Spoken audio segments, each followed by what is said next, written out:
And okay, fine. Fine. YouTube's always messing up my fun. Hang on a second, guys. We're going to do a little bit of last minute adjustments. So YouTube, just let me know. You cannot do a live with it being in the landscape formation. Which is too bad. I really wanted everyone to be able to see this super wide.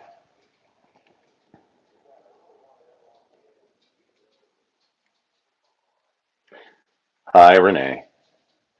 Renee's awesome. I love Renee. Okay, let's get this.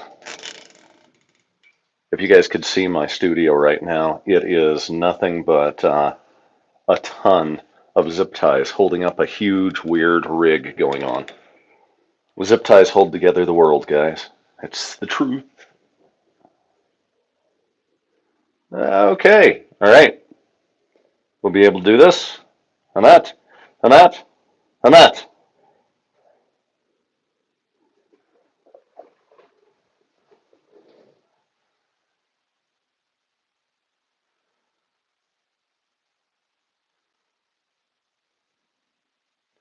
Okay, hang tight.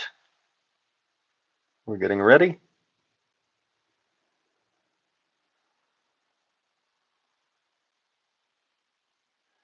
And we are going to be simultaneously doing this on Whatnot, as well as doing this on YouTube. Let's go. All right, Renee, let's do it. Okay. This one is special, guys. This one is a, hang on a second. I got to change a little bit here, right there.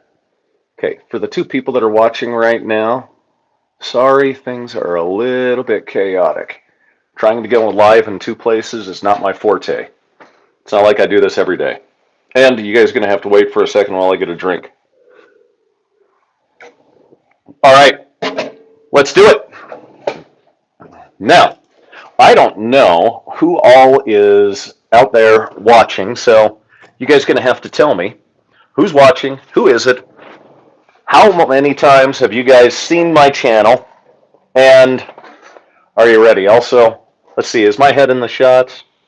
I don't think it is. Great. Okay, here we go. Let's start getting some clouds going, shall we? Now, one of the things we're going to do today is we're not just getting clouds going, but we're also going to be, I have to kind of give an idea here, we're going to be putting some dragons on this.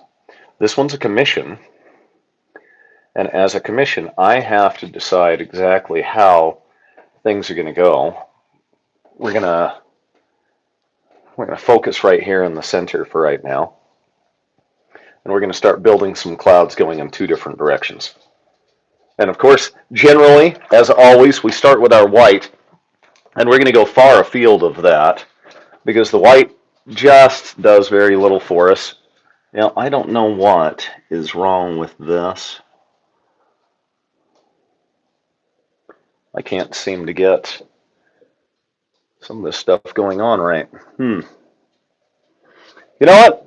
Screw it. You guys that are on Whatnot, I don't really care if you buy my products or not. Go take a look at them in a store or something.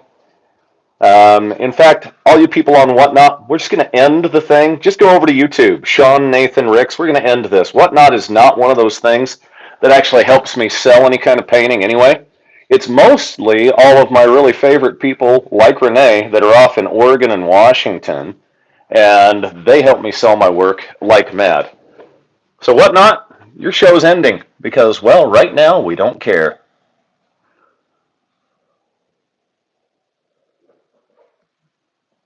There we go. That's much better. Now I don't have to focus on two different spots at the same time. We're just going to focus only on YouTube. Whatnot has never sold me a single dang thing anyway. So, all right. This commission is for my buddy Justin Becker. And I know who he's going to give it to, but Justin, I don't know if he's told them. So, shh, we can't say anything. We got to be hush-hush about it here, okay? All right. Krista, it's a makeup. Is that? Yes, it is a makeup brush. Hey, Krista Nash, my girlfriend, has decided to join us for a bit here.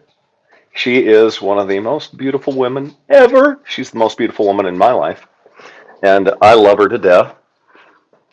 Now, what we're going to do is we're going to take another makeup brush, one of these small ones. We've got to get some dark colors up in the corners, or else this painting's just not going to work right.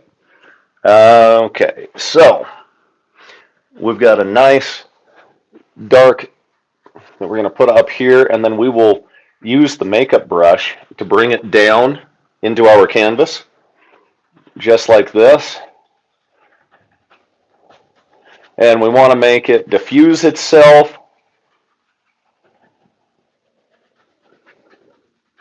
And this is going to create some drama in the painting, and we like the drama of the painting.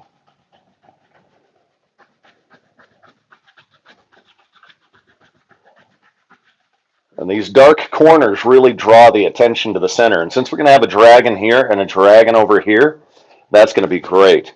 Let's get a little bit more down here as well.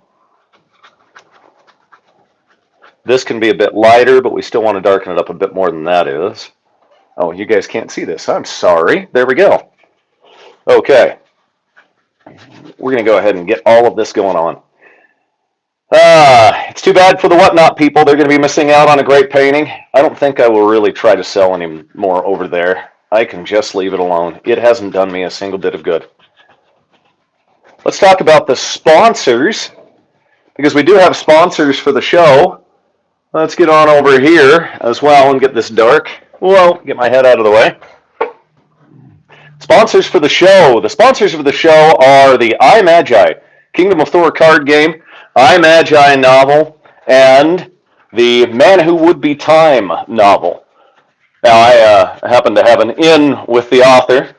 If I do say so myself, he's a pretty cool cat. It's me. Now, all of you people that are fans of mine and friends, you already know that. But, all right. You have to really get those corners so that they're going to start bringing it in, and we've got to get down here as well. Okay. Let's see. The comments are going wild here. Let's see. Krista, can't see. Well, don't worry. We are happy for both. Okay. There we go. Okay. Let's stay focused down here a bit. I have to remember to keep on moving the camera. So if somebody can't see, definitely let me know. Okay, the makeup brushes, you can see how soft it'll make everything as you go along. And this side over here has already dried up. A little bit anyway. You have to have a really, really nice background. If you haven't prepped a nice deep background with lots of color on your canvas, then as you push like this, it's just going to end up pulling it away. So you can't do that. You also have to know where your light source is going to come from. In this case, boom, there's our light source right there. In fact, let's get to making our light source a lot brighter. We're going to go with some big heavy white. That's the first thing that's going to appear right in here. Some nice titanium white in order to get ourselves, make sure we're centered, a light source. Now, if it's too light of a canvas, I'm not going to get any kind of contrast and it won't be an interesting painting.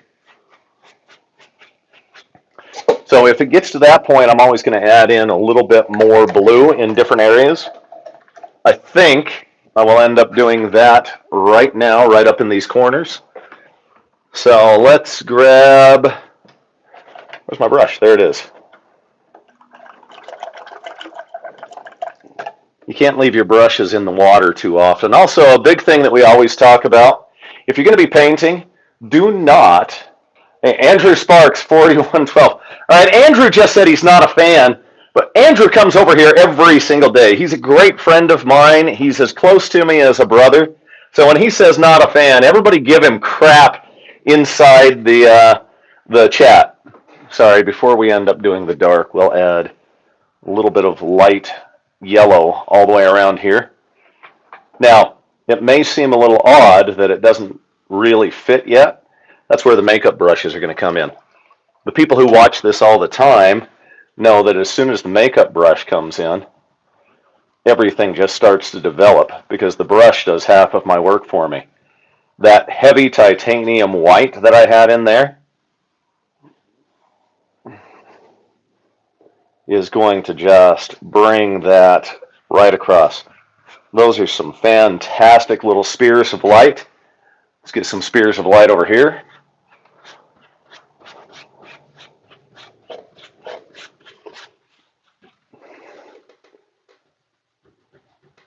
And I think we'll make a little halo here. And we may make another halo right through here. And then we will need a drier brush, a great big flat dry brush, to make that seem like it's a little more natural.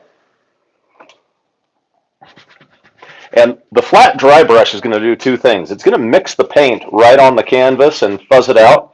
But since it's dry, it's also going to dry it out on the canvas. All right, now let's see here. Let's go into these top corners here. Let's get this brush that we've been using pretty heavily kind of dry, or not dried out. Get it so it's not as full of paint. All right, we're going to work up here. Now, the way that we do that is we're going to grab another makeup brush here, get it a little bit wet, dip into the color blue that I've selected, and then I can just take and put some right along there. And again, makeup brushes to the rescue.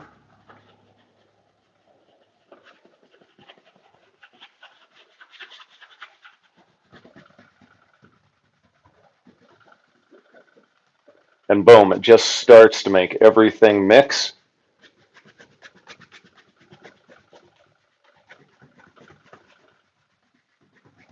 And everybody's like, but wait, you just put some color up there. That's okay. The great thing about paint is I can just add layer upon layer upon layer upon layer. And that is not nearly enough color for me. If it starts to drip on you, you better move quick.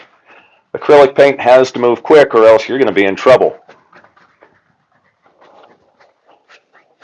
We'll just get that up into the corner, pull it in a couple of different directions until it starts to fuzz out and mix right on the canvas.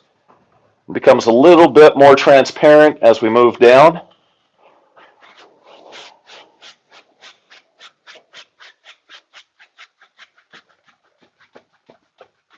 Okay, now let's pull out the great big one and soften it up.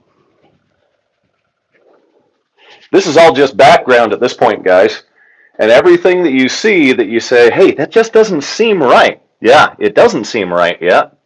And it's not going to seem right until you start getting a little bit more into the painting.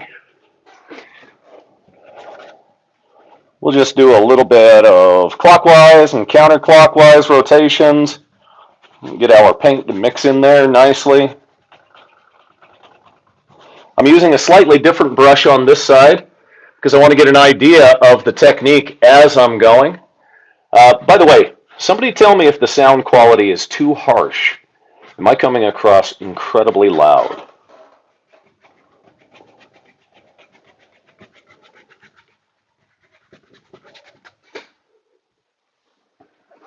Okay.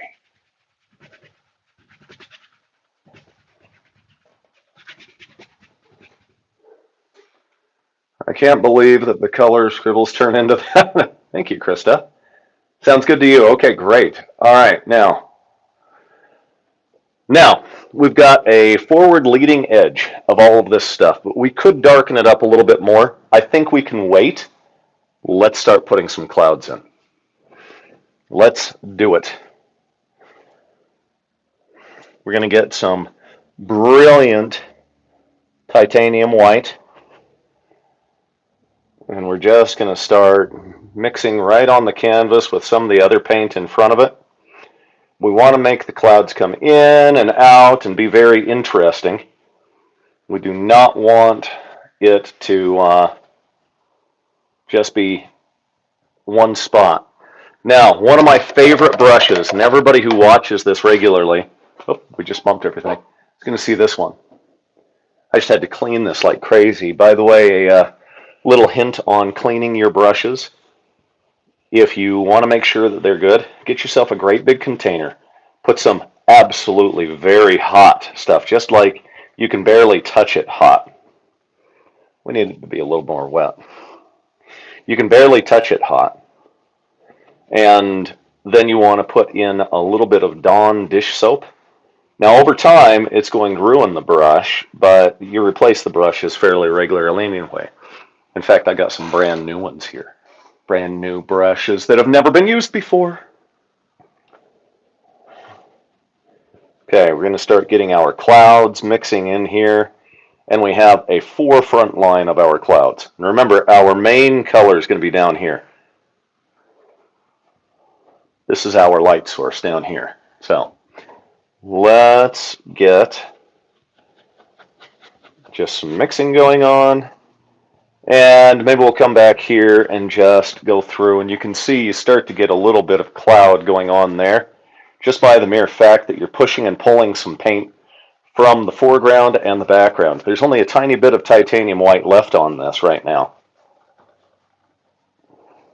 And so the itty bitty bit that is there, it's actually pulling more of the background forward, getting rid of it. And that's one of these things that this brush is great for, and I'm wondering if this brush will do the same thing. Okay, let's get more clouds on there, because that's what you guys have all come to see. Anybody who watches my channel, you know you love to see the clouds. Let's get it going. And by the way, everybody who is in on the joke knows that this one is going to be number 7 and 8 in the denial part of the grief series paintings. I am not having fun. Definitely in denial then. There. I'm not having fun doing this. I just want you guys to know that. And the people who get this painting will also end up being inside the iMagi Kingdom of Thor card game. These clouds here are a little further in the background, so they're not going to be as defined. And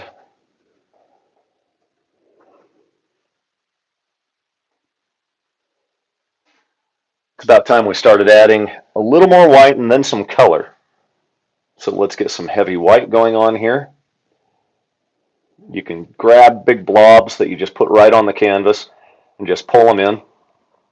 When we start adding color, we're really going to get the definition, because our contrast will start to leap away from the background of the canvas. And that's one of the things we really want to do. We're pulling it a little bit out here, because when I put this other color in here and then use one of the great big brushes, it's going to mix it right on the canvas.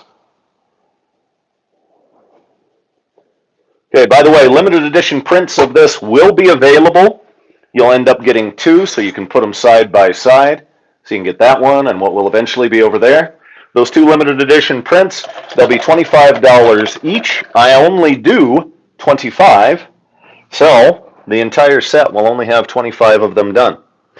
Now, let's grab this brush, and this brush is going to get us some paint on our canvas.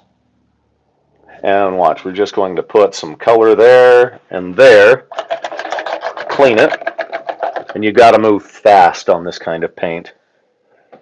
We'll grab one of my favorite colors that I like to call Peach Cobbler.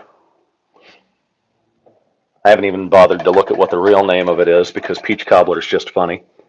And we'll grab some yellow. Put the yellow there. And then a little more titanium white. Right on the forefront. And we're going to go back to our heroic brush. Is it wet enough? It is. And watch, now we've got clouds that are just going to form before us. Clockwise, counterclockwise, depending upon Your clockwise is going to pull it out this way for me. Counterclockwise is going to pull it away. So if I want it to go down toward the center, I'm going to go clockwise. If I want it to pull away from the center, I'm going to go counterclockwise.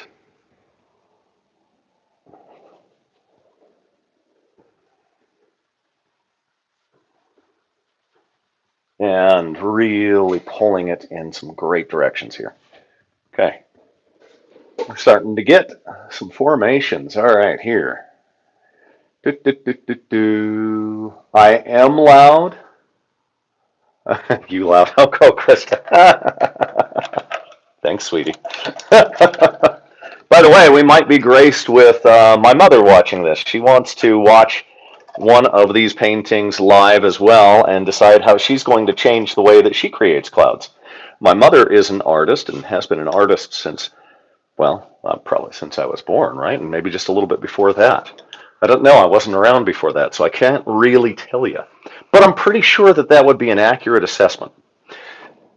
So she may be gracing us, and I don't know if she knows how to say anything in the comments, but since it was Mother's Day not too long ago, I want everyone to give a shout out to my mom, who encouraged me in art for ages and ages. So everybody say, hi, Mom. And then if you do like me, make sure you tell her thank you for bringing me forth onto this earth. If you don't like me, then say, hey, that was a really bad idea, which I think would be funny.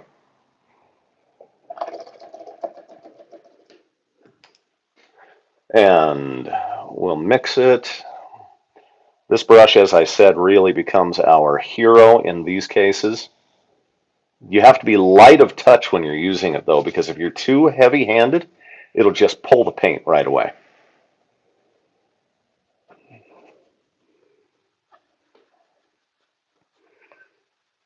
Okay, now, once you want to make it softer, of course, just take a great big brush and it will soften everything up. And we're starting to get some forefront of clouds. All right.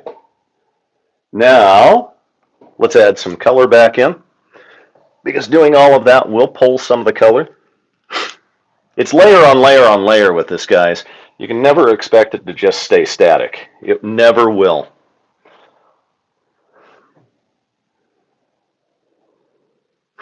All right, and more of that, and then a lot of yellow this time.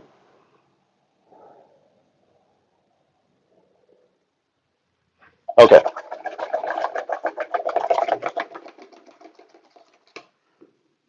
This time we're going to go a little bit lighter. We're going to use a brand new brush. We're going to see how well this one works for us. And we will just mix it a little bit for us here. Same thing, clockwise, counterclockwise. We're going to see how it is that we feel about it. It's doing okay, but I think I want to go back to the much larger one. Okay. And I think we'll add some of that color down in here too. In fact, we'll just take a bit and add it down here into our light source, because I like the idea of having a little bit of that go here. And there, and there, and there, and there, and then up there.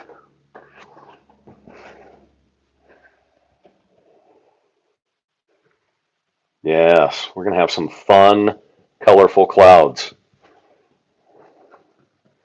For any of you guys that are just joining us and have not seen me paint clouds before, everything goes into the iMagi Kingdom of Thor card game and the iMagi novels.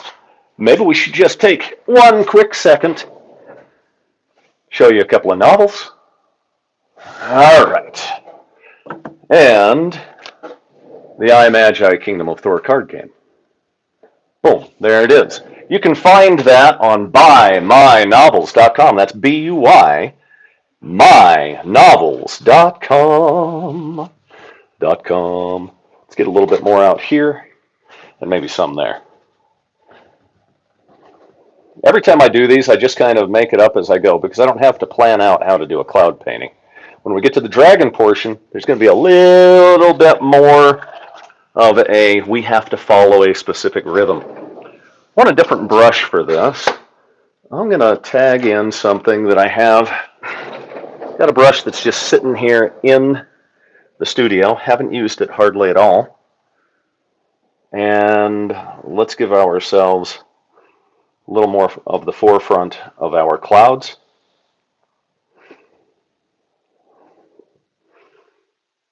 Pull some of that right through here.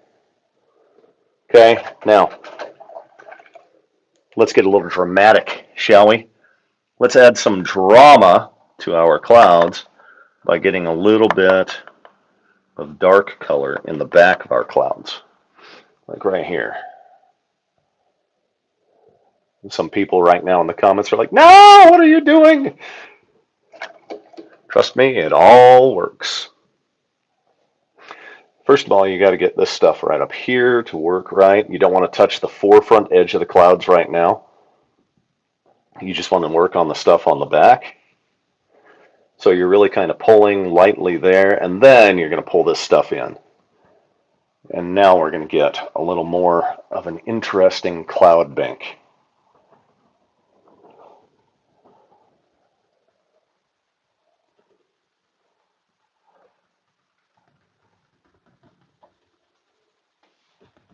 And then, of course, we go back to softening it. And the whole thing now gives us a layer that we haven't been working on before. Maybe soften that up some. Okay, all right. Let's move quickly into giving ourselves a little bit more detail.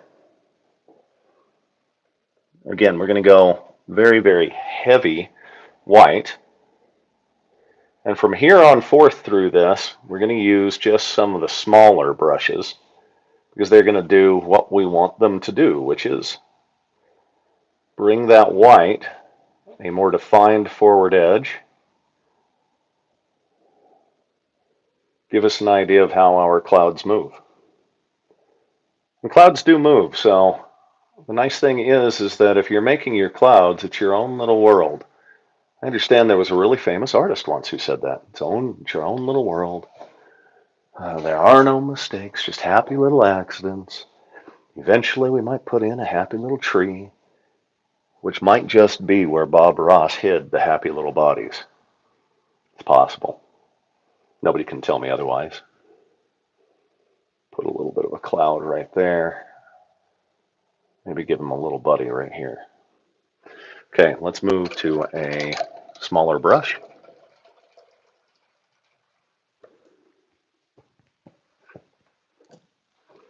We'll move to this one right here. And we will see how that works for making our clouds soft and movable. All right. All right. Any of you people that are out there looking at things, let's see. Aaron. Hey, Aaron. How you doing? It's nice to see you come back to my channel. Thank you. I always like seeing your name in the chats. I always like seeing everybody's name in the chats. If everybody's watching and they're not chatting, come on, put in some comments already. If they're mean, you better watch out because I've got a rabid fan base. They will come after you. If they're nice chats, then we love seeing them. But what the heck? Drama's fun. Go ahead and put a mean comment in and let's see what happens to you.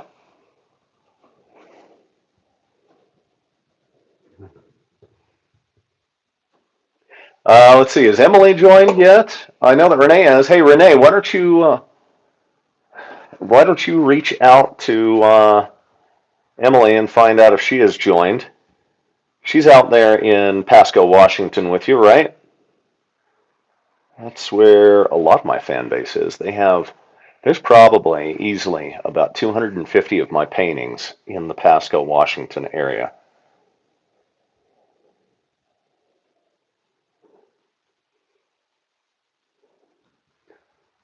Okay. Got some clouds starting to form there, and we're going with kind of a darker, foreboding look. In fact, we're going to take and mix up some more of that dark, put her along here. I think we'll use even darker than this up in the corner and say, yeah, why not? We'll just put it in there right now. It'll help as I just pull it forward anyhow. And then Let's see.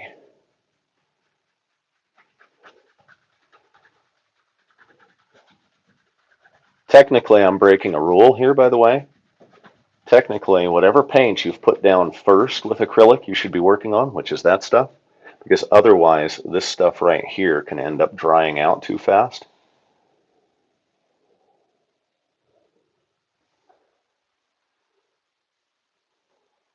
We're going to be adding layer, layer, layer, layer, layer of this in there.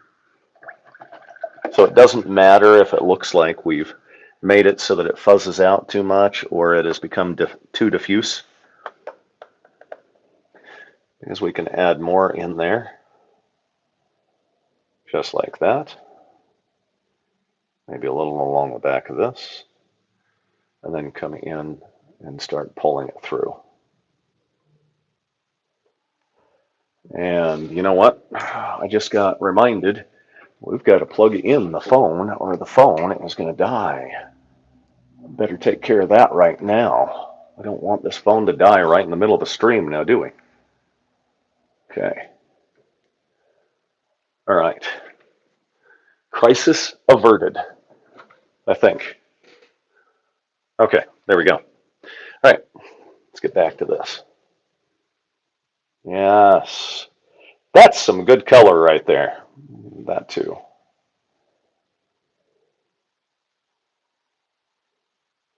Gives us a nice hard edge on the back of the clouds. Let's see, Emily is getting on in Walla Walla. She's in Pascal. Oh, that's right. So we're going to create just our own little mini iMagi convention. It's really nothing more than we'll spend a couple of days on a weekend in Pasco, Washington at the Red Lion. Haven't decided on the day yet. We'll just head out there. I will probably fly out instead of drive out. It's a long drive from Utah all the way out there to you guys. I like the way that's just giving us a... Let's take this one and soften it with this smaller brush. Now, the paint that's already drying will become tacky. That's okay, because sometimes that's the best way that it mixes on the canvas for you.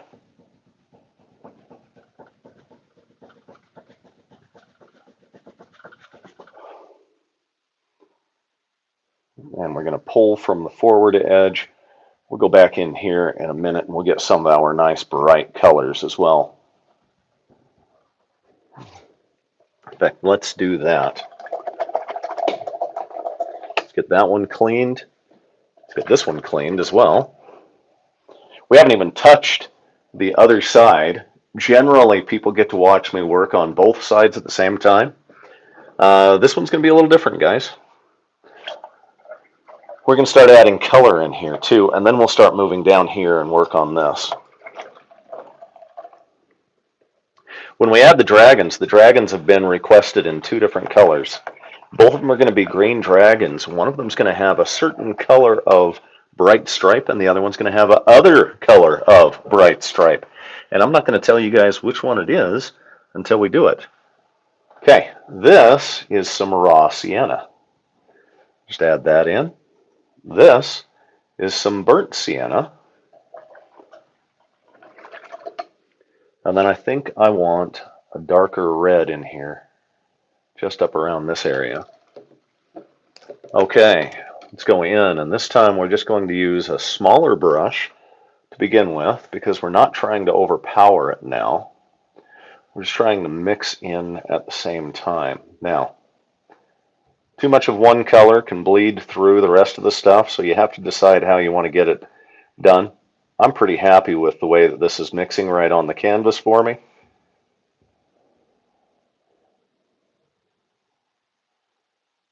I like that. It's going in with the color that's already in the background, and that darker red is giving us a little bit more form. Let's put some right up there too. And maybe a little along this edge. Okay. That's pretty good. Let's get this in here. This is one of these new brushes. I'm really interested in knowing how it's going to pull the paint around for me.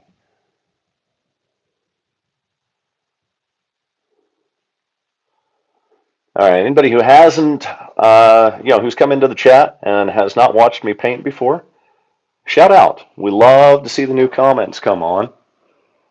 Brian Morgan. Hey, you know what? Brian is one of the coolest guys I know. During the early days of the iMagi Kingdom of Thor card game, almost every single bit of its monetary success is because Brian's a stellar dude. There was also a time when I was going through a pretty nasty divorce and I didn't have a vehicle. Brian loaned me a vehicle.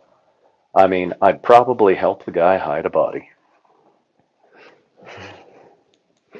Okay, let's get back into doing some more stuff here. We've got a couple of brushes that need to be cleaned. We'll clean those real quick.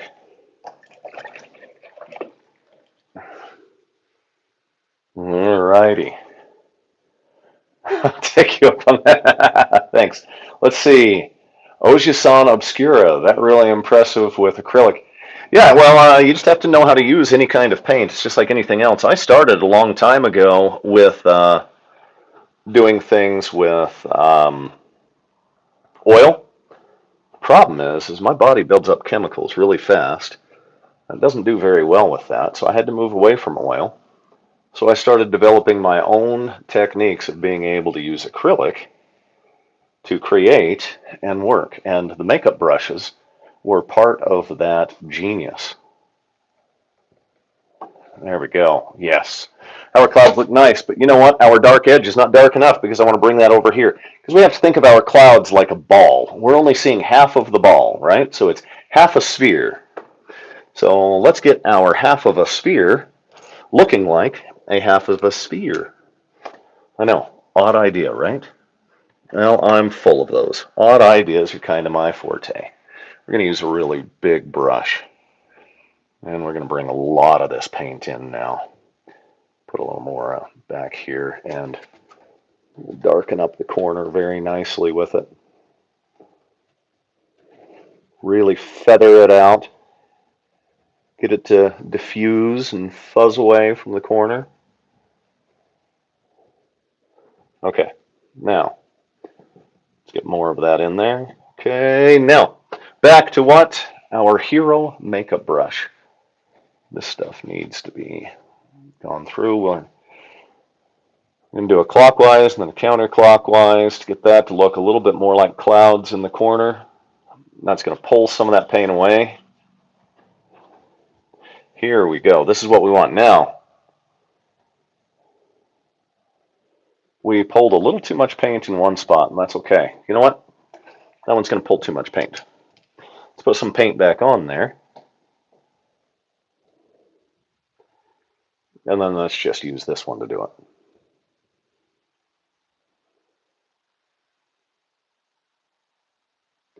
So our heroic brush stopped being our heroic brush for a minute, didn't it?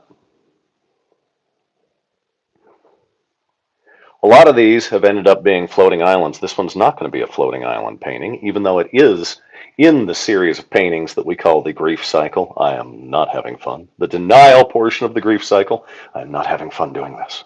You can't tell me that I'm having fun doing this.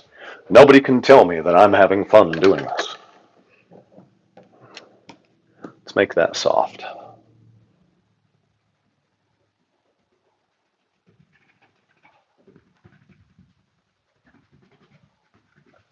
Okay, starting to get what I want, but still not quite.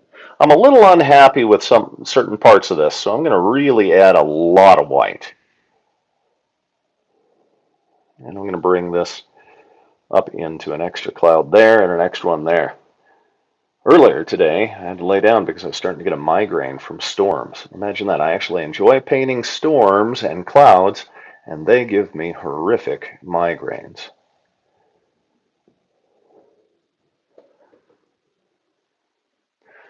Let's see. I've done some landscapes with acrylics, but yeah, I had to step away from oil. I use watercolor. Okay, that's pretty cool. And let's see. Myron heard your voice and he got excited. Myron is Emily's son, and I'm going to be giving him a painting lesson when we do end up.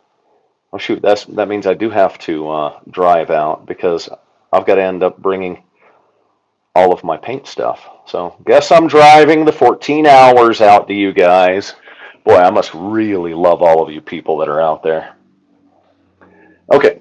Hi, Myron. There's a shout out for you.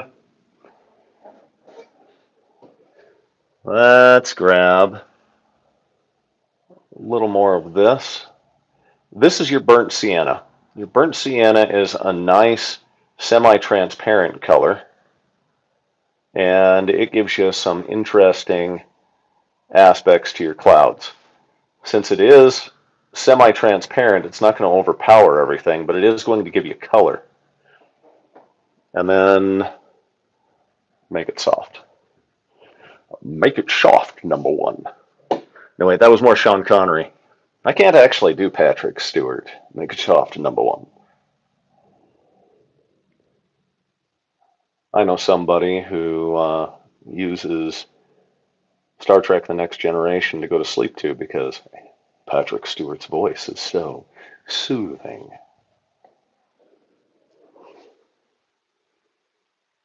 Yeah, this one's going to be great for some mixing here. You can already see this is going to be one of my favorite ones.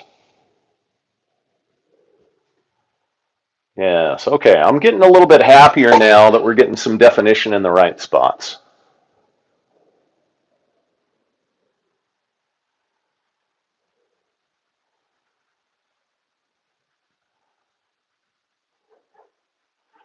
Do a little more pulling and getting some of that color around.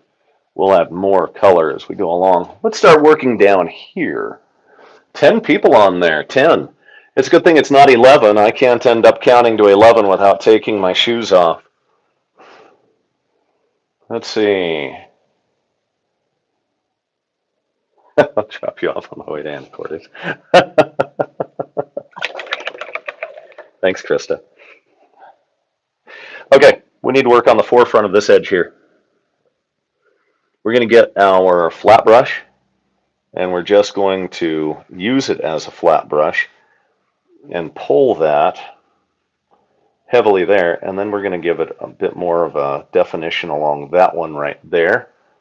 We don't even need to do much more to that one because it's already pretty lightly colored, and maybe a little bit right there. Pretty lightly colored through there. That's nice. That's very nice. Okay, makeup brushes to the rescue. We're going to use this one very softly and pull in a clockwise motion and then a counterclockwise motion to get our paint to pull through here.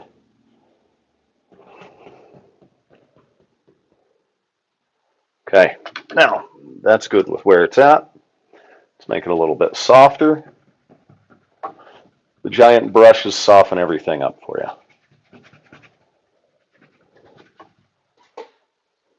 Okay, there's not enough color down in here though. We've picked it up a bit too much. So let's add more bright color down here. Because we have some, yeah, well, I'll put some there too.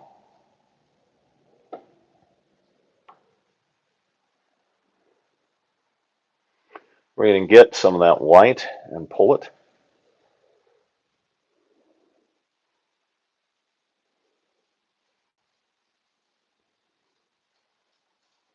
And I want a little bit brighter there.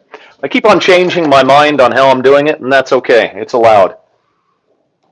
We got a little puppy dog who is in the office right now in the studio. She has decided she wants to choose this time to go out, and she's going to have to wait for just a minute. Her name is Hela, Hella, the Nordic goddess of all things dark and terrible. Some of you guys have been able to see her in previous videos. She is a German Shepherd Husky with the most brilliant blue eyes, and she is all white.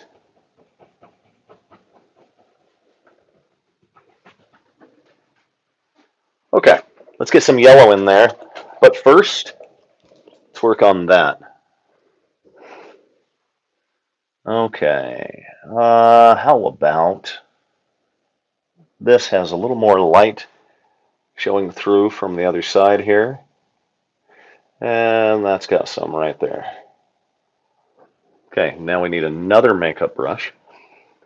You got to switch back and forth from your makeup brushes pretty quick if you're going to do this kind of stuff. And again, don't break the rule too often. The paint that you've put down first with acrylic, go ahead and play with that first. And then you can move to the stuff that's behind it. Otherwise, it'll set up really fast and you won't have a chance to get to it.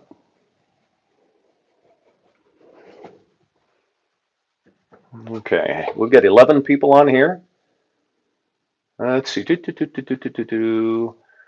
of the evening to you, Mr. Sparks. Oh, yeah, that's right. Still not watching, just have the volume on. Brian, I forgot you actually know Sparks. So he's been a family friend and he's a member of the family, let's face it. But Brian, so are you. My mom absolutely adores you. In fact, I think she probably wants to adopt you over me. So congratulations. You've got an extra family. You can run over and grab all of my inheritance, such as it is. It's not going to get you very far.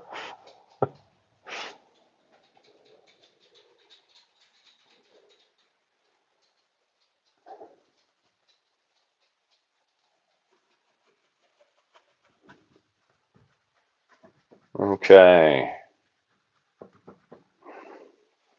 Now, I want to know in the chat, anybody who's been here for the first time, who hasn't seen it before, somebody who doesn't know me, we're trying to find out how far we're reaching with these, get an idea, because we have a lot of my friends and family members on. We have a lot of people who are fans of mine from up in Pasco, Washington. What we want to know is if you're new to the channel, make sure that you drop a line in. It's certainly going to be worth your time. Okay, we need to get more yellow across this now, because if we don't, it'll be boring. And let's just do that. Let's just pull yellow across the entire front line and then start mixing it with this makeup brush right through and get it. Yes. Look at that. Now we've got something going on. Got a little tension on the canvas. Got a little more interesting stuff going on there.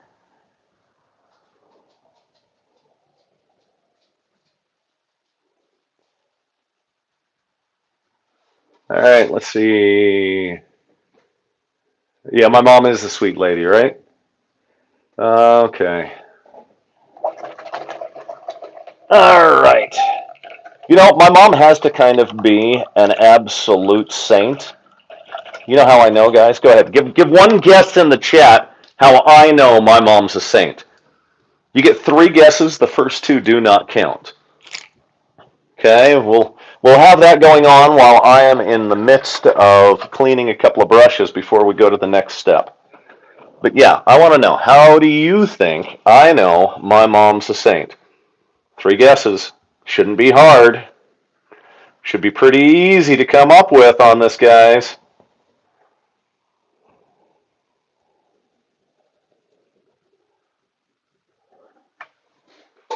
She hasn't killed your pops. That's not the one. That one's funny, Brian. I was gonna say, well, all right. So Brian misses out on the prize. I haven't even decided what the prize is yet. Let's decide what the prize is. Let's see who else. She likes you. Thanks, Jed. It's my cousin Jed. He's kept around because he's the least handsome of the Ricks clan. I, of course, am the most handsome with the voice. Uh-huh.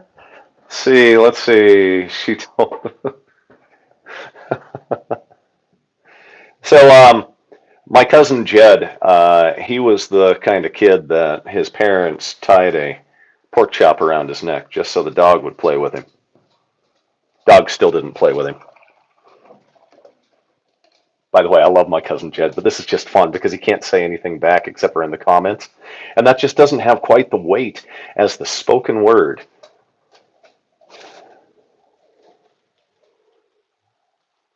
I'm dying to find out what he writes in there. Right now, I'm not even looking because I've got to focus on this. So, everybody, this is a great opportunity to tease my cousin Jed. Brian, I'm relying on you. Go ahead, rip into him. You can say anything you want. It's not going to hurt his feelings. He's got broad shoulders.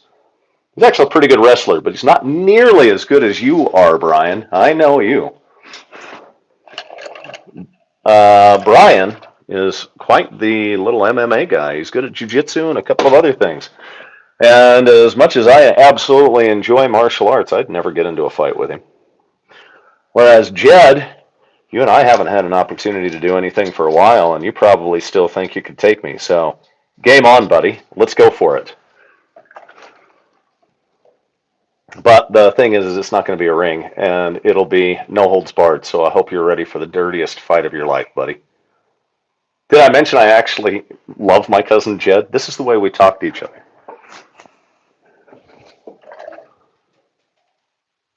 All right. A little more white on the forefront edge. I'm seeing comments in there from people that I know, but I don't see any comments in there from people that I don't know.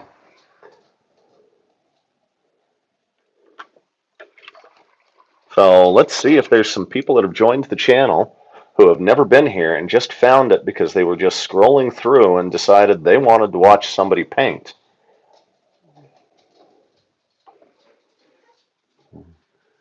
I don't want to make you cry in front of everyone. Well, come on, Jed. Unleash your fury, buddy. You don't want to make me cry. I haven't cried in years. As far as I'm aware, I do not have any kind of feelings at all or a sense of humor. So it's a really interesting thing, Jed being the individual he is, because his dad's a pretty cool guy. Jed was born without personality of any kind. He's just sad, kind of pathetic, really short, balding. Sydney Merrill, well, hello. Welcome to the party. We're picking on my cousin Jed. Like I said, it's not going to hurt his feelings. He's got broad shoulders. He can take it. He'll probably call me up after this, and he'll say, "What the heck, man? Come on." Although he's not going to use the words, "what the heck," but I'm trying to keep it clean. My mom might be listening.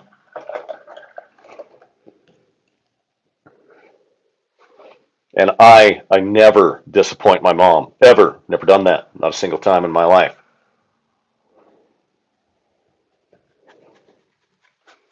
That looks nice. Getting this dark edge here.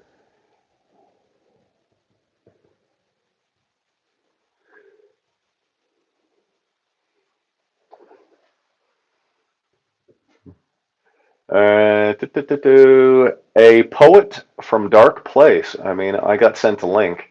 Oh, sweet. Well, you're going to have to tell me who you are because, I mean, obviously I don't know you from a poet from a dark place. Unless you're one of the people that gets this painting.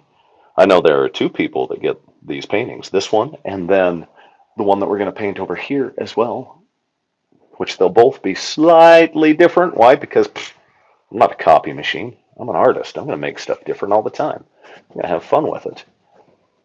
Just a reminder, these are brought to you by the iMagi novel and the Man Who Would Be Time novel. You can find those on buymynovels.com. They are also brought to you by the iMagi Kingdom of Thor card game. iMagi Kingdom of Thor card game. And all of these end up being cards that are in the card game, and you can get the limited edition prints. So that's enough of the marketing. Let's get back to the fun stuff, shall we? Hey, Jed, you're a talented sales guy. Why don't you start selling all of my stuff for me? Because I don't have the time to be able to do it myself. Jed's married to a very wonderful woman. You know how I can tell she's a wonderful woman? She married him. She's a very generous woman. It's gonna be fun. You know what, Jed? I'm gonna reach out and call you after we're done, just because it'll be a fun phone call. We don't talk enough.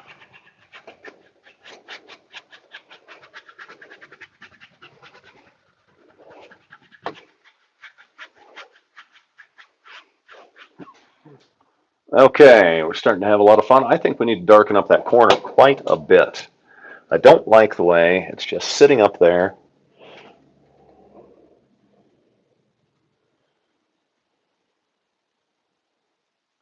That's a little bit better. Now we have to make it a bit softer. Well, this brush should do that for us. These are all makeup brushes. They're the ones that give me the opportunity to make the clouds so soft.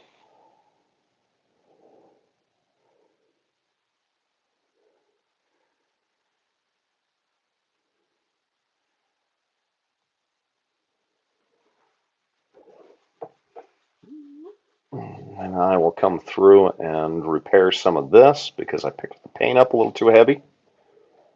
There we go. Now it's starting to work. It's doing exactly what I want it to do.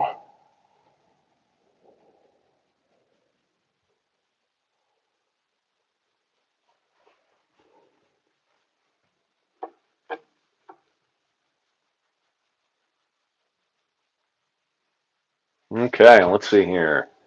Clouds look cool. Sydney Merrill, thank you very much. I appreciate that. The clouds are the most important part of the painting because once we get to putting the dragons in that we're going to put in, they have to have a place to sit. If you don't have the clouds in here just right, then the dragons won't look right. So your background is the bulk and the most important part of the painting. And the clouds are what give you all of the drama anyway, because once you do end up putting the dragons in, where do they sit? What do they do? What do they look like? By the way, just a reminder, everyone can go to buymynovels.com, B-U-Y, mynovels.com. You can place an order for the card game there. You can end up placing an order for limited edition prints. You can contact me. You should definitely follow this channel and like the paintings. And I can't keep on painting like this if I don't get a little bit of support on it, right? The people in Oregon and Washington and Brian, I'm going to absolutely count Brian. He's awesome. Okay, we're going to work on this now, guys. We've been ignoring it for long enough. First thing we're going to pull over is the great big brush and put a lot of white through here. And it's not going to be an exact duplicate of the other side. It doesn't have to be. In fact, we don't want it to be. We'll just play with the back end of the clouds real quick.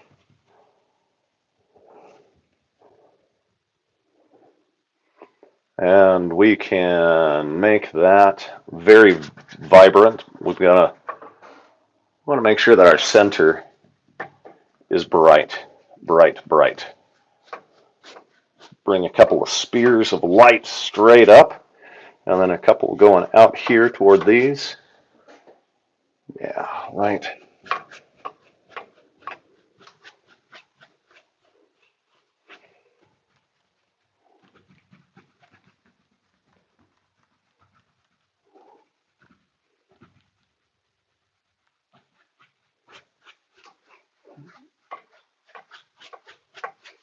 Okay, let's get back over to what we're doing. That's how you get rid of extra paint that you've got in, and how you make it look like it is one painting.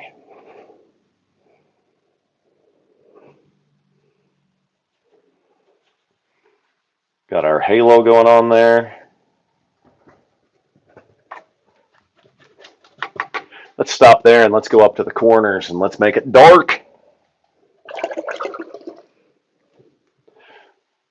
Okay, we're at about the hour mark. I'm going a little slower on this one than I normally go. Usually by the hour mark, the entire clouds are done, and we're ready to start doing more. But I've been having a little fun playing around with the ideas on the canvas and changing it as I go. In fact, let's get that. You know what? We're going to try something. This might speed up the process a little bit here. We're just going to take the back side of our clouds and put it in right now, nice and dark. This side of the canvas is going to be a little bit more dark than the other side. Now, the danger with doing that is you've got to work quick, This, for one thing, has to look like it matches nicely, and then we're going to just go across the entire thing as fast as we can.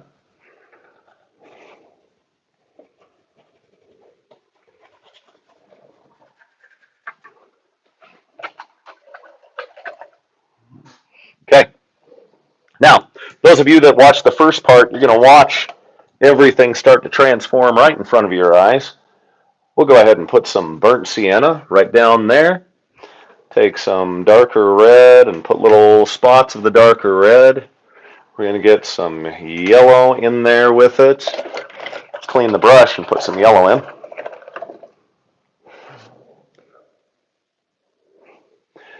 Put some yellow in nice and heavy. And then we move straight to our heroic brush, which is going to mix and do all of our work for us. We're going to work on the front end first. You've got to go furiously fast on this stuff to get it there. It's a little bit tacky. The brush needs to get some more water in it. And we're running out of time. We got to move through this fast or else it's going to just disappear on us. Set up and we wouldn't be able to get our clouds going on.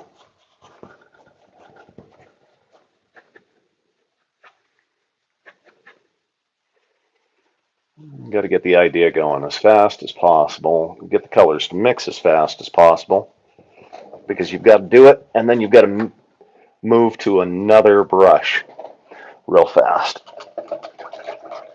We've got that one. Now we got to move to this one. We'll work on the forefront edge.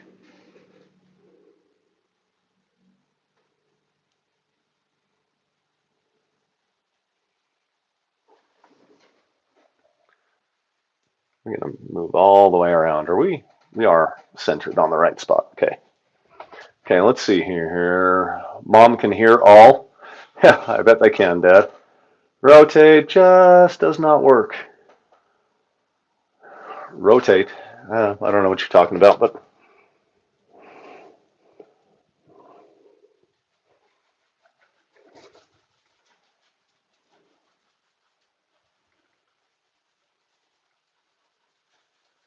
okay. Now, the nice thing is all that color is starting to form into some clouds right before your eyes. One side's a little darker than the other, and that's okay because I can lighten it up as much as I want and just go layer after layer after layer on it, just like we did over here. Come back over here and lighten it up.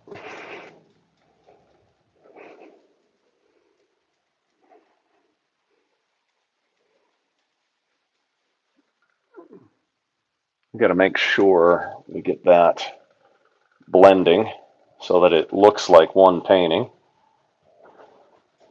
And all this stuff over here, we're going to let it start drying and tacking up a little bit while we move back over here and we start picking out some highlight detail.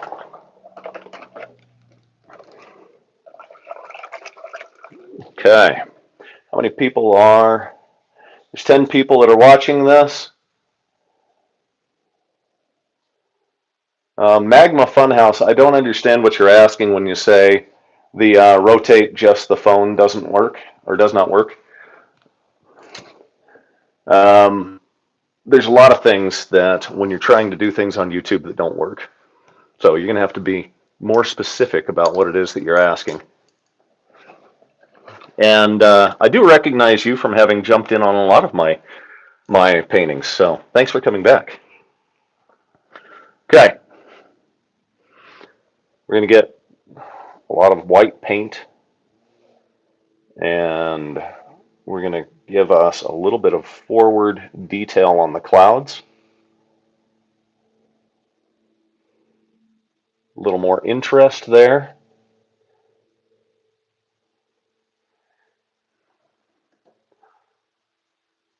We've got to end up getting this stuff to look right. If you don't add these details, then it doesn't look right later.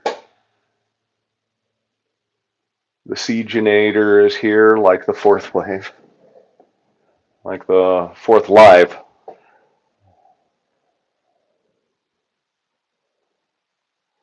There. Now we're not touching this forward edge whatsoever. We're not even going to go anywhere near it. You know what we are going to do though, because I'm getting tired of trying to talk to people about the novels. We'll put one there, put the other one up here, and we'll hope that they don't fall. Then we'll put the card game right there. Great. Now I don't have to make stops and talk about them. Anybody who has any kind of questions about the novels or the card game, you guys can put your questions in the chat. And if you've been watching live and you haven't gone out and purchased an iMagi Kingdom of Thor card game, or you haven't purchased The Man Who Would Be Time, or you haven't purchased iMagi the novel, well, shame on you. Come on. Support an artist a little bit already, would you? I'm not asking you to buy the paintings or the prints. I'm asking you to buy something that you're going to read that's going to immerse you into the paintings and the prints. Although one of these days, I think I'll end up painting a painting of prints and then selling prints of prints. That's right, I said that. Dad joke of the year.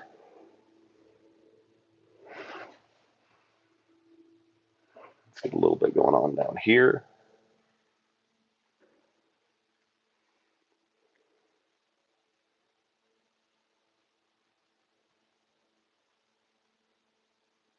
I think somebody is mowing a lawn outside. There's some noise outside of my studio.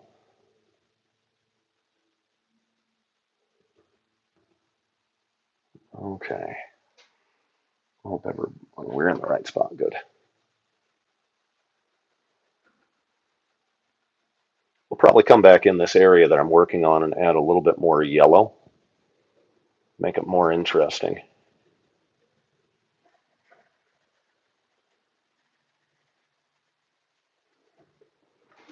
Okay, now let's add some more brilliant white down here. We've still got some white here that we can end up using.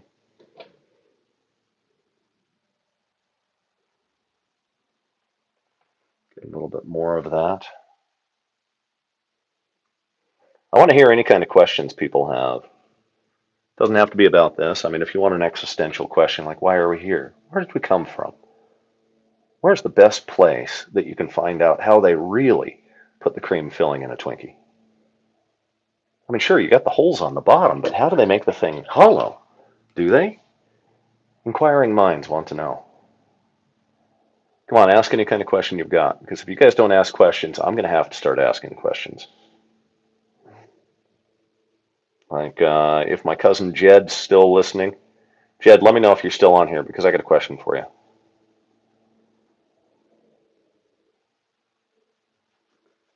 Say any kind of comments. What brand of paint do you use? Also, how long have you been painting for? How many books are going to be in the series? Well, so that's a lot of questions. These are great questions. All right, so Sydney, what you can do is go to buymynovels.com. Look for Sean Nathan Ricks, because I do own the site, but I have allowed some other authors to go on there as well. If you go to Sean Nathan Ricks and you go to the author section and take a look, you will see everything about all of the different books in the series. And I mean everything. You're going to be looking at that going, no way. By the time we hit 2029, he's going to have 14 novels out? Yes. But let's attack that. It's going to show you that the iMagi is its trilogy of its own. It's also going to show you that The Man Who Would Be Time is a standalone novel in the iMagi universe. It's also going to show you that every single one of the novels has to do with the iMagi Kingdom of Thor card game. What brand of paint do I use? Generally, I will use Master's Touch thick body acrylic paint. And let's see, how long have I been painting? Since I was an itty bitty kid painting on my mother's walls. And the question I've got for Jed, is it hard being almost as cool as I am? I love you, Jed. That's my cousin Jed, everyone. Give him a round of applause for having to put up with me.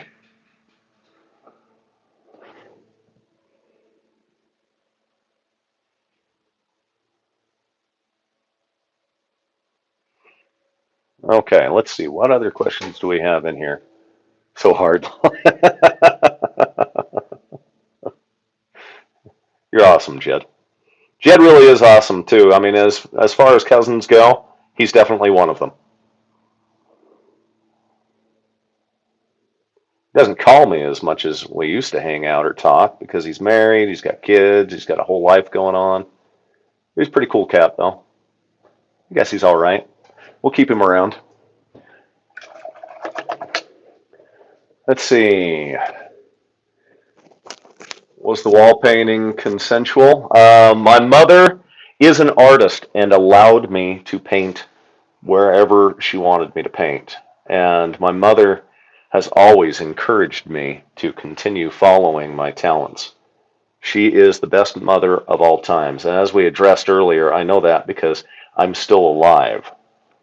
She hasn't killed me off yet. I don't think she's going to. She seems to like me.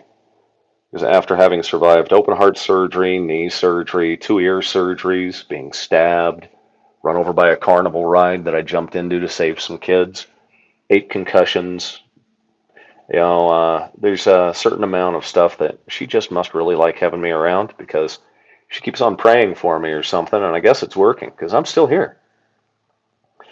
I haven't kicked the bucket yet. I got a couple of buckets inside my studio here. I could kick a few of them.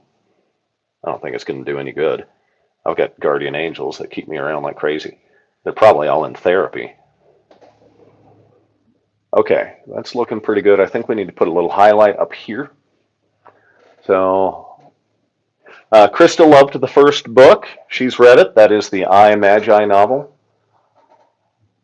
Mom finally finished the first book and loved it. I get to do that too. Iron Gun Blade for open heart surgery. I went through open heart surgery when I was 19. I had a congenital birth defect. My aortic valve was malformed.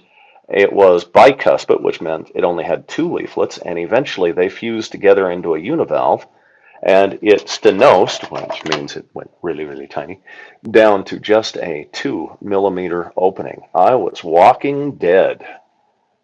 I should have been dead. But if I had died, imagine how sad Jed would have been during this time. My cousin Jed wouldn't have gotten all of this torture, all these insults. It's all right. Nobody can really keep up with Jed on the insults.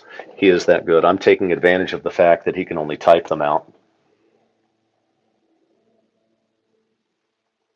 It's probably because when my cousin Jed wakes up in the morning and he has to look in the mirror, he knows he's got to have a sense of humor just to make it through the day.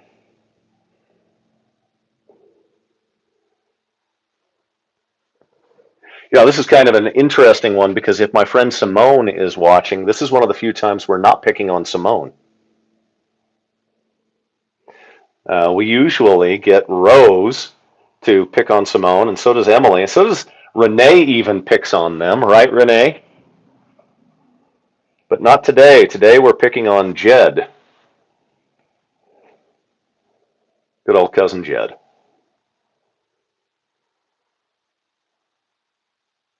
All we're doing right now is just adding detail, guys.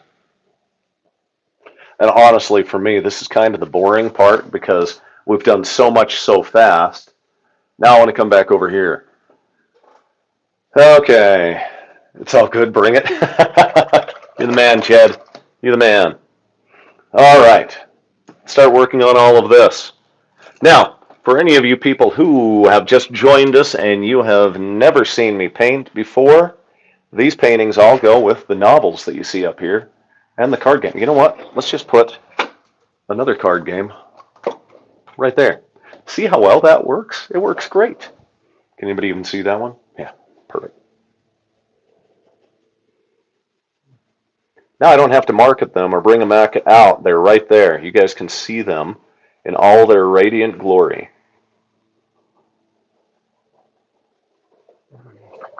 Now we're just playing with color, guys. At this point, we're going to add this and make these so that they look like half a sphere, because that's the important part of them. Let's see. We want to add, where's the brush I'm looking for? It's not in the mixing water. By the way, big thing that you never want to do, never put what you're going to drink right next to your mixing water. It's bad. In fact, it's really bad. In fact, it's just not good at all. Because acrylic paint is all plastic and it doesn't taste great, by the way. It's not like my buddy that ends up renting certain places from me. He's a Marine and we always tease him about eating crayons. He says the green ones taste the best.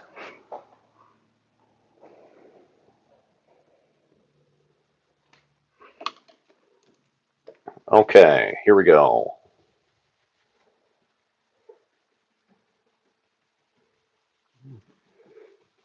We're just going to do some counterclockwise and then some clockwise. And then a little bit of both going through there, and we're going to get our color for our clouds.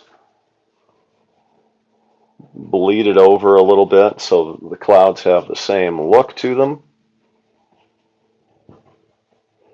See, right there, we picked up some paint, and we're going to have to address that later.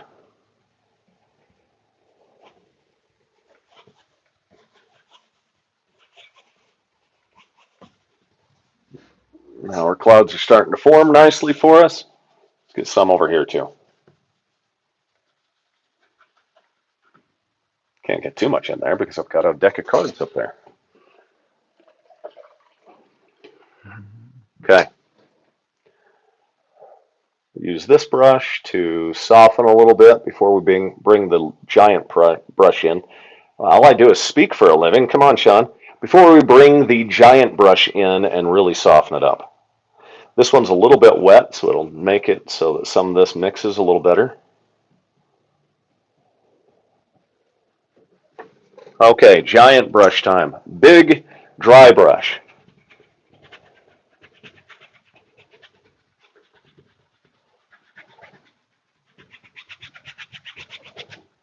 Okay, starting to look good. Starting to look very good. Let's see. Ooh, are we picking on Simone again? Emily, you're hilarious. Yeah, I did that with lemonade. Simone learned the hard way. Oh my gosh. Everybody likes picking on Simone. Ah, geez. She's tough. Okay, let's see. I've got a question for Renee. Yeah, I believe, Renee, you're sitting right over there somewhere. And I've got a question for Emily, who's sitting up there. Jed's down there. He's in the corner. That's where we always put him. I'd say he's the redheaded stepchild, but I'm the one with red hair. All right, let's get some more white picked through here.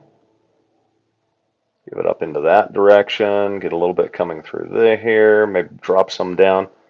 Bring this over and this along that forward edge. And some down there. And let's get our other makeup brushes to make this pull through. Now that is not nearly wet enough. It's got to get a little wet for this to work.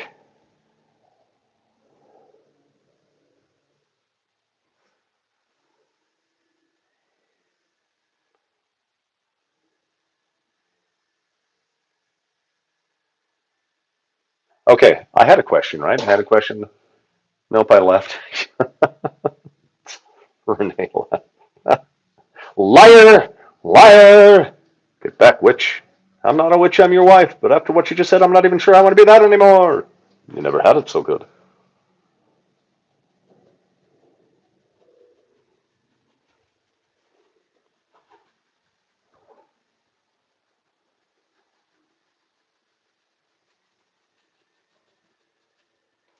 Okay, we've got good definition happening in our clouds. And I've got to decide now. Let's see. Renee, I'm an angel. Hey, I don't. All right, I've got to get an answer here from Emily. Is Renee an angel? Come on, tell me true. Don't lie to me.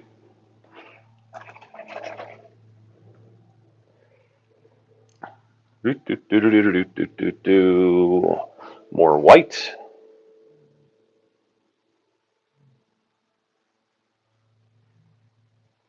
Even more white. You know what? We forgot we had some white here that we worked with. We need to diffuse that a bit, make it so that it'll blend out.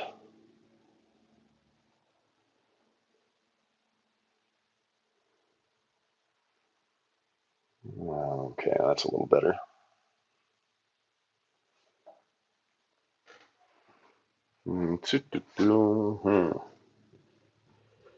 I'm almost running out of things to say, guys. You guys can see the card games. You know to go to buymynovels.com. You know to support the artist. You know that we're picking on Cousin Jed.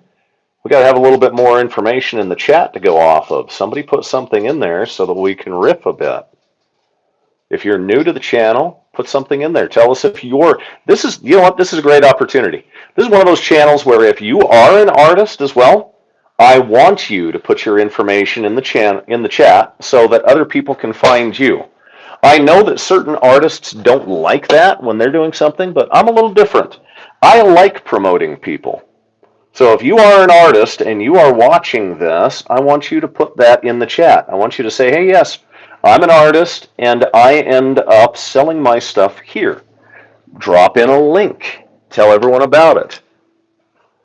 If it doesn't allow you to drop in a link, because I don't know exactly how things on YouTube work with that, honestly, the algorithms and stuff are weird. Does anybody really understand it?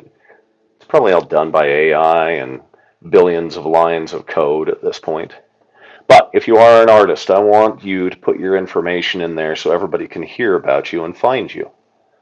Also, if anybody is watching from the Logan, Utah area, there are two people that I want to refer right now.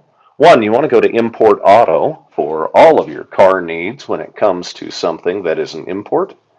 And if you need someone to go to you, you want to take a look at, what is that? Automotive Mobile Solutions. But Import Auto, great place to go to. Fantastic people there.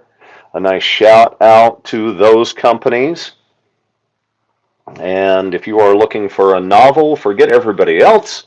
Just buy mine. Why? Because I said so. Let's make this more brilliant down there. We'll put in our white, and then we'll grab a lot of yellow.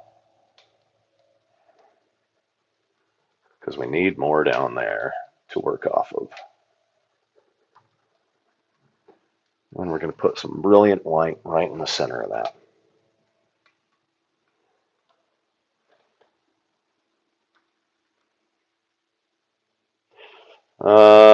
If there is somebody's company that they want me to shout out, I will do that on air for you as long as you're a fairly decent person. You don't have to buy anything from me, but I wish you would. Okay. Again, the Logan, Cache Valley, Utah area. Let's see. Dark and mysterious clouds. Let's see. I, your mom, an artist, and wanted to watch you paint your clouds. Help me with my paintings. Okay, let's see. It's terrifying when you put a big glob of paint on the canvas. And then I just kind of play with it until it works.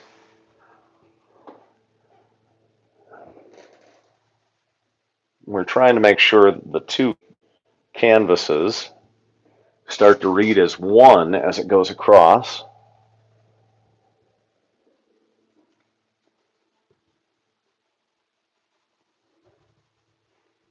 Because the clouds have got to read as one, or else we're not going to have a decent painting. Okay. Let's add a little right through there. This is really dried up as a brush, so we've got to get more on it. Now, I want it to be darker down here. So we're going to do the thing that's terrifying. We're going to get a big blob of dark paint and put it down there.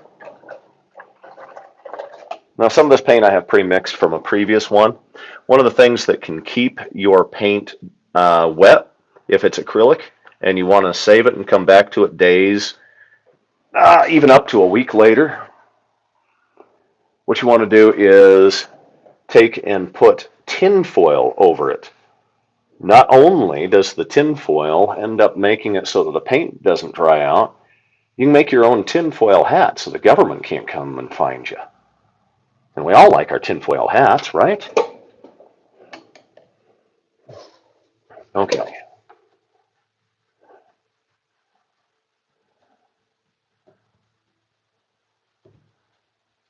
You know, one of these times I ought to actually put a tinfoil hat together just for that. That would be hilarious. Anybody in the comments know how to make a tinfoil hat? Is there any like secret to it? Is it like a very specific way to make the tinfoil hat, or it doesn't work? Inquiring minds want to know about that too.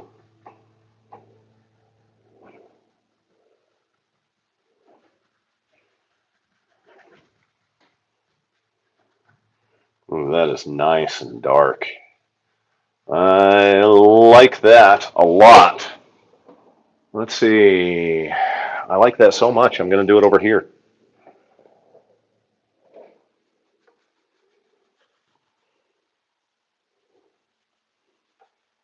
And then another nice, great big brush.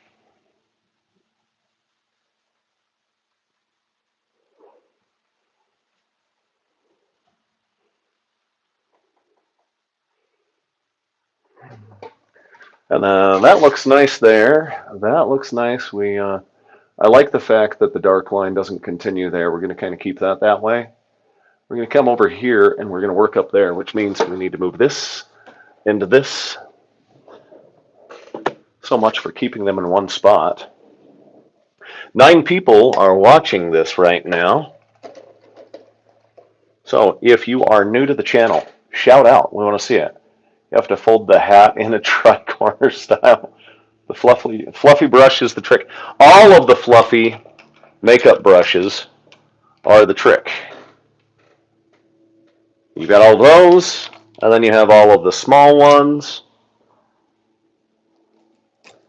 And this one was weird. The back side of this had some kind of a thing for eyelashes, and just the way that I held it, it drove me nuts. The texture of it was about ready to make my skin crawl. So I had to tape it up and fold it over because I'm never going to use it. But this I'll use. Okay, let's work up in here. And what do we want to do that with? Do we have the brush we need in there? It's in the drink. We got to clean the brush first.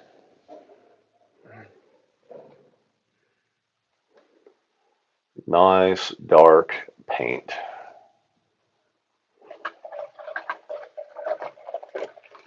And then, it's taking a long time to clean that one from the dark paint. Just put that glob of paint there. Get some yellow and peach on it real quick. Just some yellow. Put a little more of that yellow down in here because we can. Okay, and now it's time for, we'll just do this and get it to mix right on there. We can come in later and put our highlights in here. But yeah, the fluffy brushes do all of our work for us.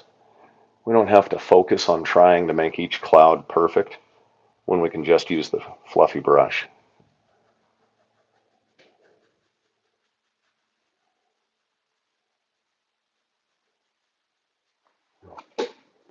And now we can just kind of leave that for a minute. We can come over here. Rainbow clouds.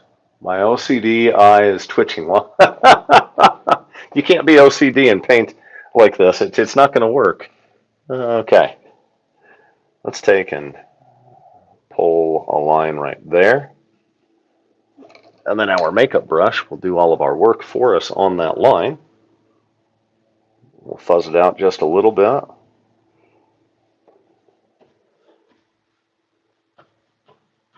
And now we have a nice, and we'll stretch it out through there. Maybe move that. In fact, we can move this over to here. Is that paint dry? That paint is dry. We can move that over to there.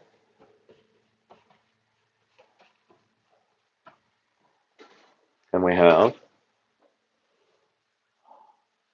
a sphere of light coming across that, and it's semi-transparent. Works great. And we can do the same thing right up through the middle. Get a little bit more of that. Where is that? Where do I keep putting that brush? It's hiding every single time. Oh, it's in the water. Okay. Get some more white. Just put a little right there because we want it, and then we're going to take and move some up there. Okay, now we put this stuff on here, and we've got to be able to mix it because we forgot about it. We had painter ADD, and that made us forget about that yellow.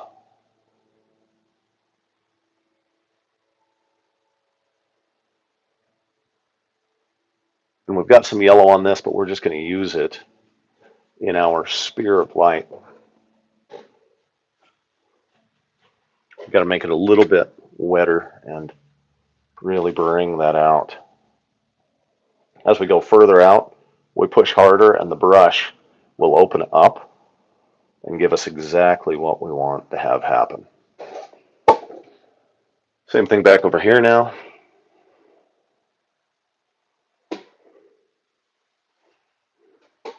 And then we want to do it right down the center because that's going to be pretty important. We got to get that same flat brush that we were working with. Put the paint right here.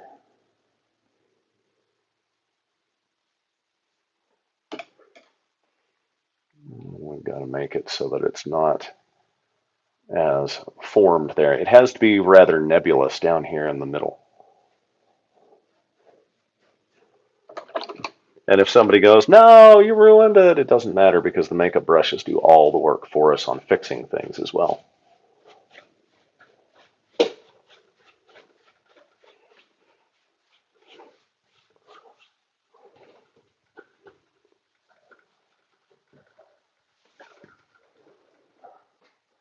And that's nice and vibrant. I think a little more along there. Widen that one out a little bit. And that one. All right, let's work on a little bit of our highlight through here. Maybe darken some spots up. In fact, let's work on just a little bit of dark right through here.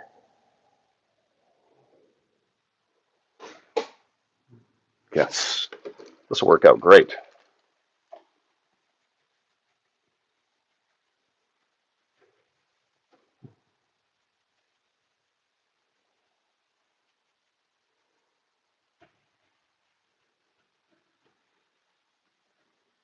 And it reinforces the idea of that sphere of light, which we can do the same thing over here with some of the stuff that's left on it. Perfect. I like the way that looks. We'll come over and we got to work on highlights over here. Put the book back up there. And put the other book back up there. Done. All right, product placement. Let's hear it for capitalism and product placement. If you don't like capitalism, well, I'm sorry, I do. I like making money off of my painting. Oh, I keep on bumping the camera. Love the sun streaks. Thank you, Sydney. It's absolutely gorgeous. And if the camera was higher so he didn't have to keep moving it. Yeah, but if the camera was higher, my big head would be in it. And as we've been teasing my cousin would be happy to tell you that I do have a giant melon. So, Sydney, we can't see everything all at once. Okay. I don't know what's going on with that brush. That brush is not even soft anymore. So you know what? It's off the island.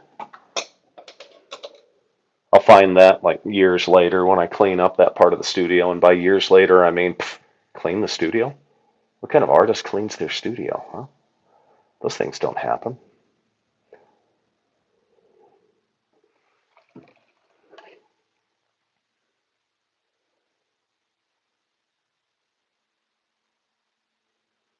There we go. We got a little bit going on there. We want to be really light with this.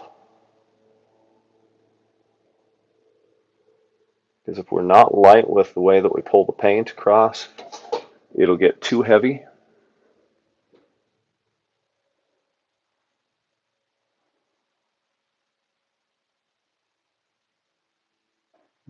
Okay, getting close to finishing. I did put some highlights up there. I think I'll do the same thing up in there. Oh, we haven't even gotten to the dragons yet, guys. Dragons are going to take a long time. I don't generally paint dragons, so I've got a couple of little things that I'm going to cheat on. They're going to help with that. Some things I did to prepare this ahead of time. Let's get our clouds going okay.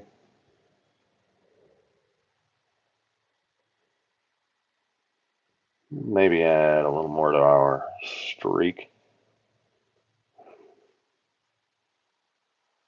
And that streak as well. Of course, we just put the book there and now we have to move the book. Whose idea was it to put the book there in the first place? They should be fired. I'm going to fire that person from my studio.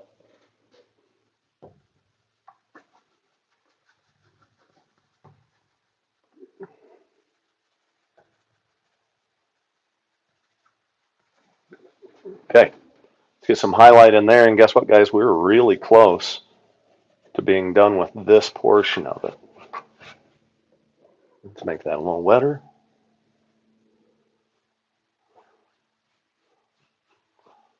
Maybe we're going to put another one over here. That one's not going to be as vibrant.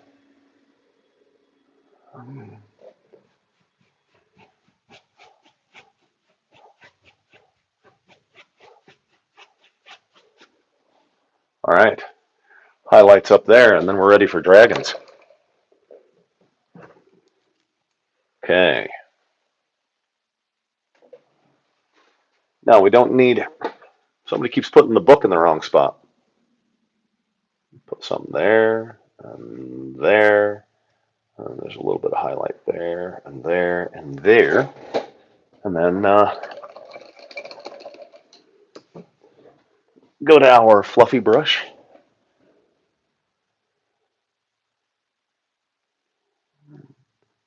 Again, makeup brushes do all your work for you when it comes to clouds.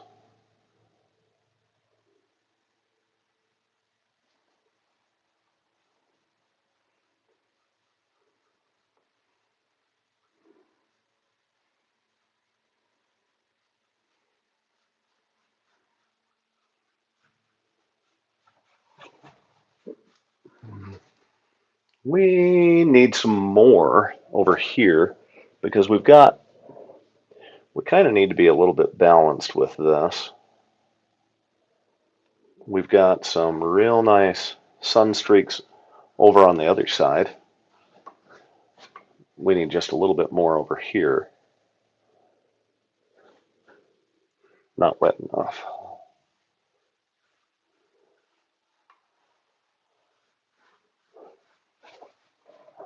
A little bit more right down the center.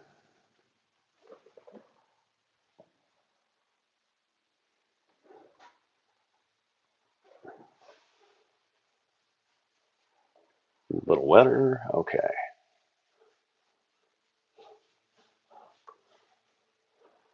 Somebody keeps putting that book in the wrong spot.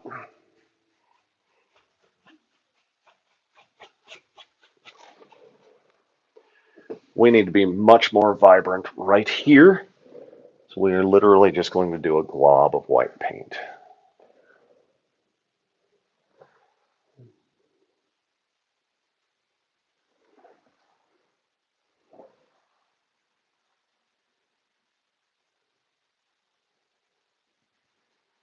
Okay. All right, sound off, guys. I want to know who are the two people getting this, or has Justin not even spoken to them about getting this painting? If I'm giving away a secret, Justin loves me no matter what. He's not going to care if I give away a secret.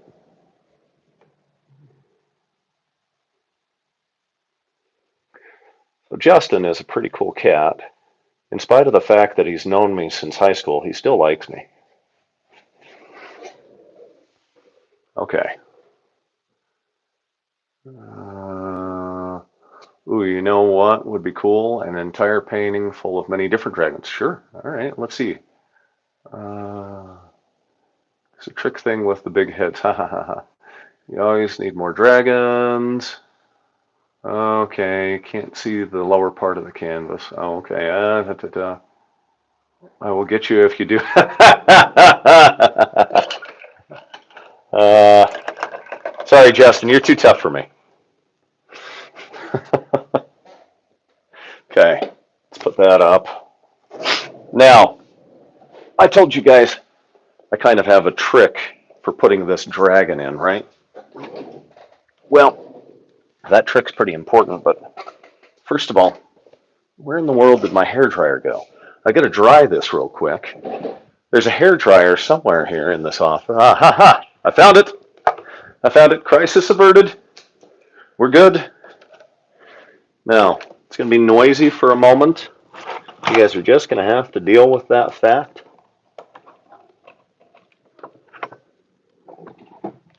Because this has got to dry super fast in order to put the dragons in.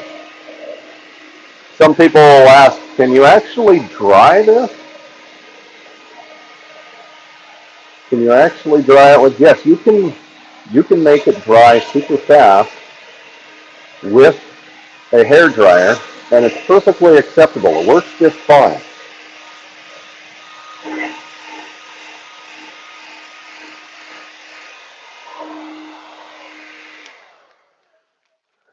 There's one of the things to scare you guys. I hope everybody got scared by that one. Justin, you don't know why. Yeah, you do. Because I always give you great deals on paintings. And because I think you're a stellar dude. Okay. Now, earlier today, I knew I was going to try and put two dragons in and make them somewhat similar. So I went ahead and I just quickly drew a dragon and then turned it into something that I can put on and sketch out. We're going to put dragon number one right about there, and then dragon number two will come over here. So let's start. Got some tape. These kinds of things that you want to think about well ahead of doing into your paintings. Get a piece of artist tape, and artist tape is the way to go because it's not going to end up sticking or pulling any of your paint away. Let's see, I think we'll put that one right about there.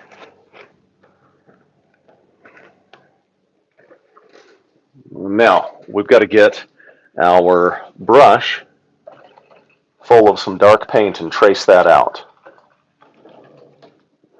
I didn't want a giant dragon. I wanted something elegant, and I wanted something that would easily not overpower the entire cloud base. So, all we're going to do is just give ourselves a bit of an outline of the dragon, and that's going to be just enough, because all I need is a little outline of it. I don't need a lot. If I get too much paint on, I'm going to put it and roll the paintbrush. Okay. I can play with the dragons all I want once I have kind of an outline in. And the outline gets to work very quickly.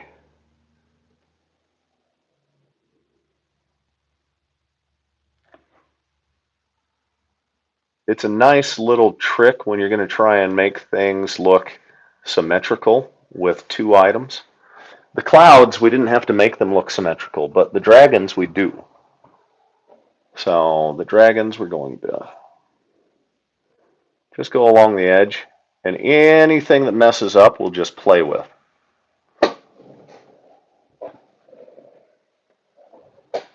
We want to make sure that this is not sticking to the paint. It's not sticking to the painting. That's good.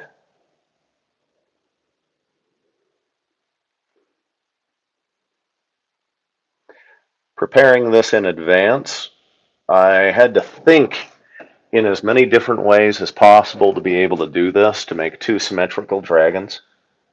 And this is the best I came up with. Some nice elegant curves on this. Again, not so large that it would overpower the painting.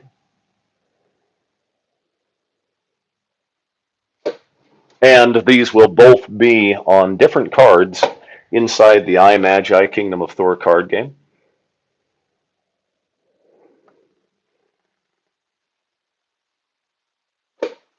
So sometimes just a 2-minute sketch of a dragon is all you're going to need when you end up creating different aspects and doing two symmetrical things. Doesn't have to be hard to get this kind of stuff done, guys. You can do little tricks like this. Make sure it's not sticking. It's not. You can do tricks like this, and any artists out there that tell you not to use any kind of modern stuff, I could have just as easily sketched a dragon out and then used a projector to project it, but I knew I was going to do this live.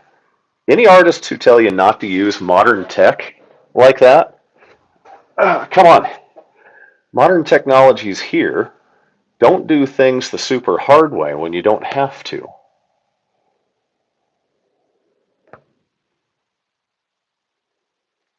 We want to lift it up, make sure that it's getting our sketch there, which it is, because that's all we're really doing is we're just sketching our idea onto the canvas here. Some artists really are good enough to be able to do symmetrical dragons that way. Guys, I'm not one of them. That's a lot of work, and I don't want to have to work that hard.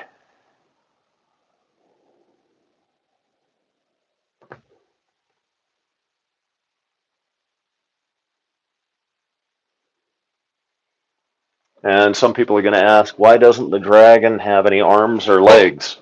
It's my dragon. Back off. Just because my dragon is a quadriplegic doesn't matter. There we go. That's all we needed for that. We've got an outline for a dragon there. Now, your cat is saying I can do that. My cat is now watching Smart to sketch the dragon out. I don't know. What does that say? Let's see. You're going to have to hide your makeup brush as an hair dryer from Sean. I'm just catching. This has got to dry for a second. Otherwise, when I flip it over, it's going to be a problem. Ooh, you know what would be cool? Entire. Let's see. I'm catching up on all these. Smart to sketch it out.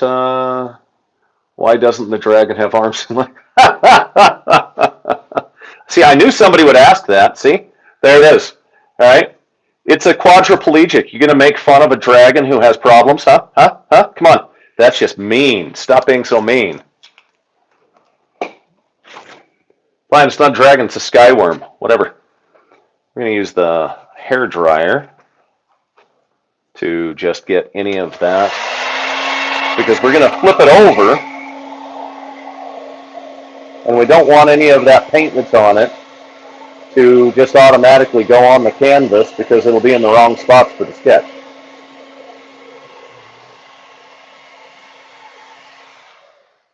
Now we've got to just check on it.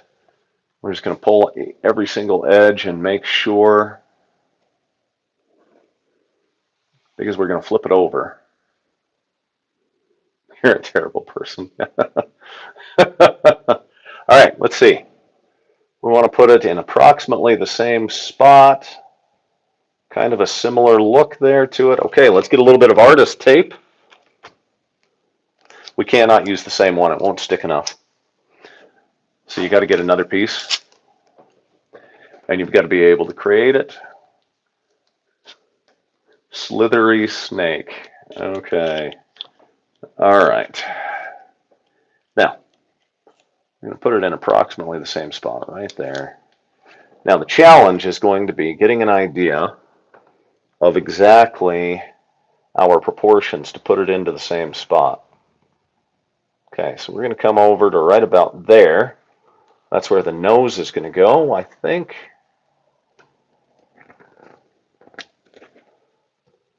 It's going to be close enough. Now we're going to do the same thing that we just did. We'll just end up sketching it around the edge. We're just going to use a really, really super fine brush. There. And the great thing is that this is just a piece of cardboard that came from the thing that held all 5 of my canvases together. So just the packaging. Reuse just about anything that you can when you're inside your studio. Come along the edge.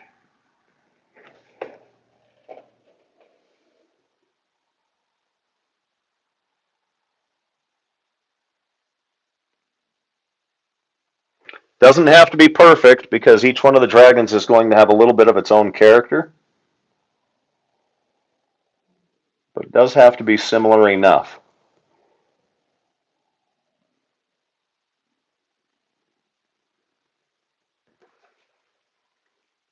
And the sketch is going to allow it to be similar enough.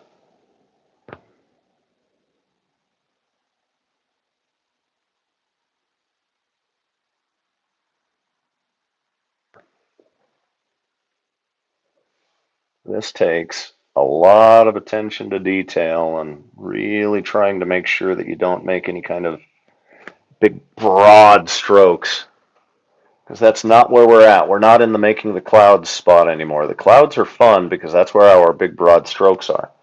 This is not going to be big broad strokes. Try saying that 10 times fast. You want to pick it up a little bit, get an idea. The sketch is coming out just fine on the bottom. That's good. Let's get the back side of the wings.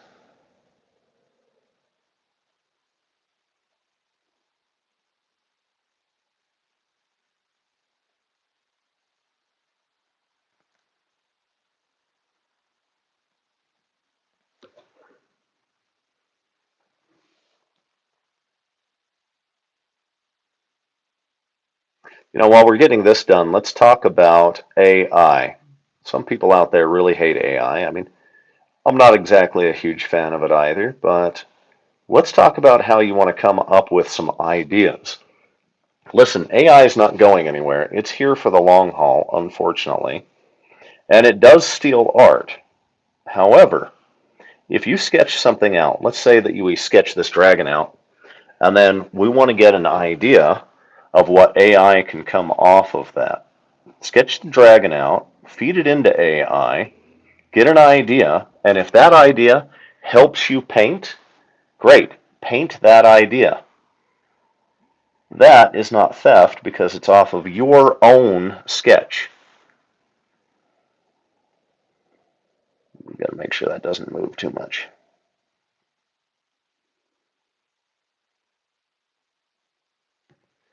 So, there's a way to use AI. Now, I know lots of artists, especially art teachers, are going to want you to come up with your ideas whole cloth out of your head.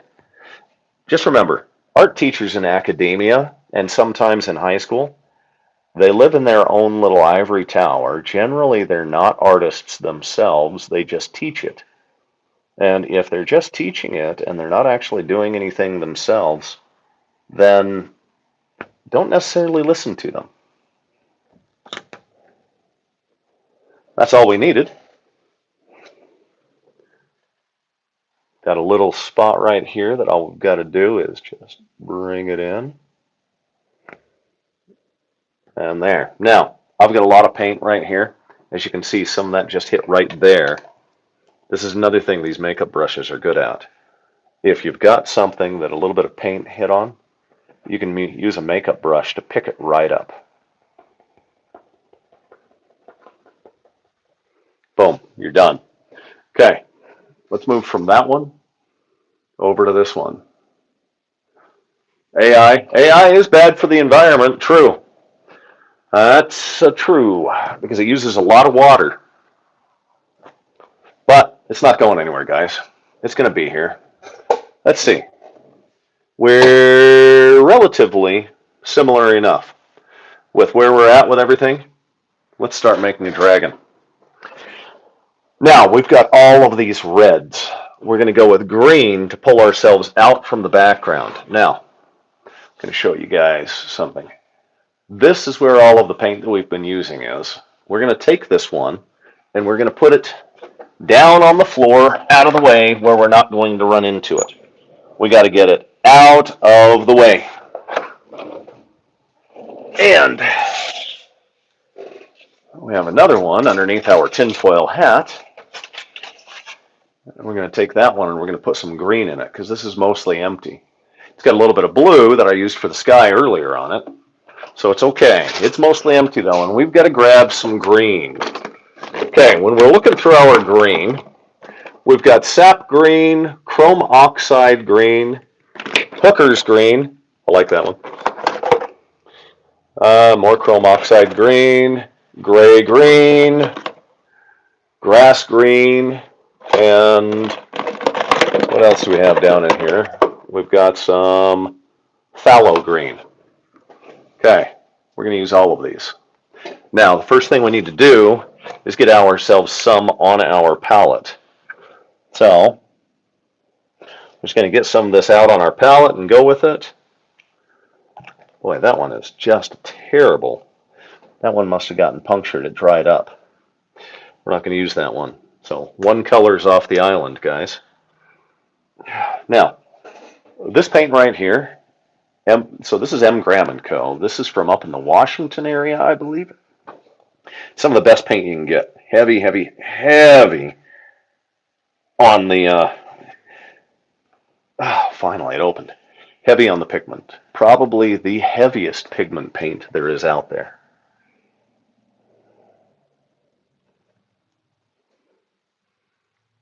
All right, we've got our hooker green in there. All right, if my mom's still listening, this is going to be hilarious. What do you mean you like hooker green? Just go with it, Mom. It's hilarious. It's supposed to be funny.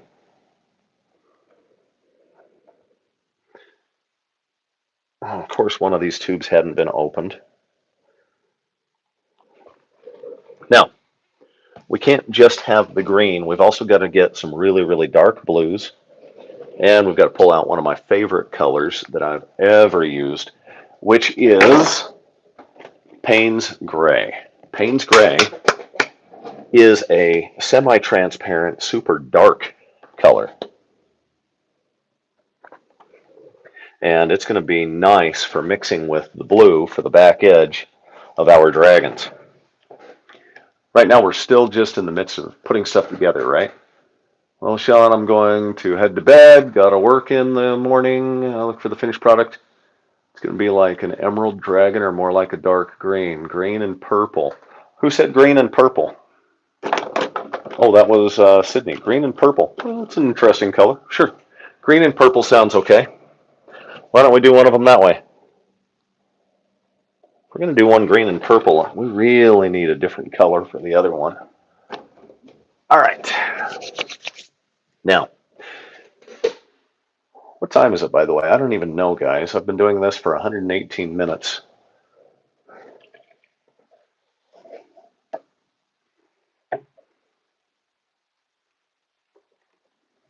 I need water.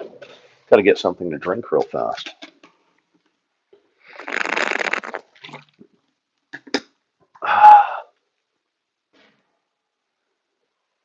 You're bad for the environment, too. Okay.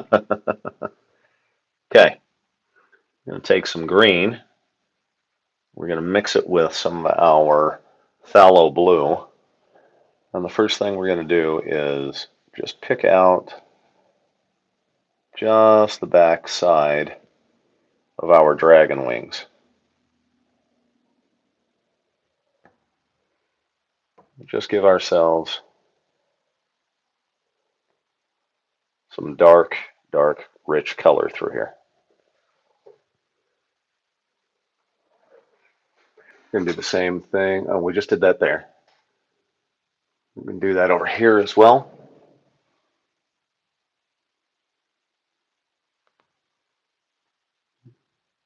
Pick out some dark color right through there.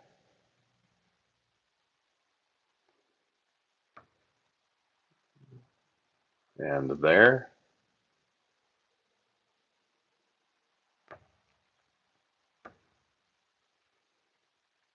We're not going to worry about whether or not it gets soft. We'll worry about that later. Now we're going to come back over to here. It's 10 p.m. Wow, I've been painting for 2 hours already. It's probably going to take us another 2 hours just to finish this.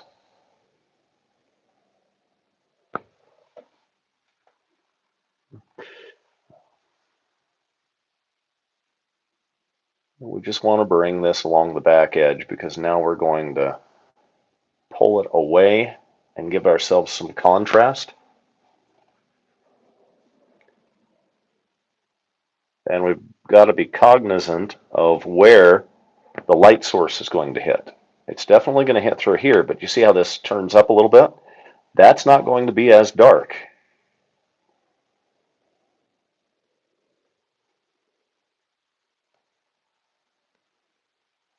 And some there.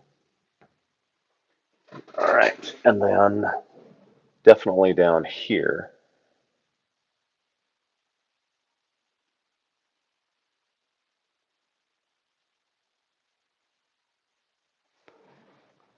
Same thing over here. And we're going to paint them both at the same time so that we can hopefully speed things up a little bit.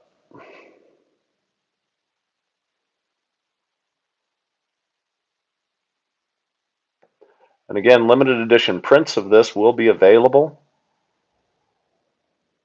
It'll be 25 and 25 for each. And again, I only end up painting 25 of them total. I'm going to edit this one just a little bit.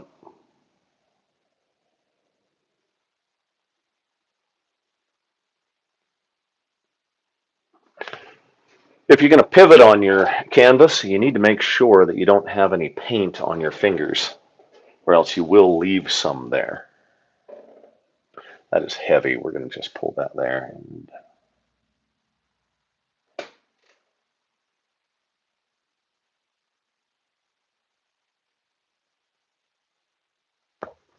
okay.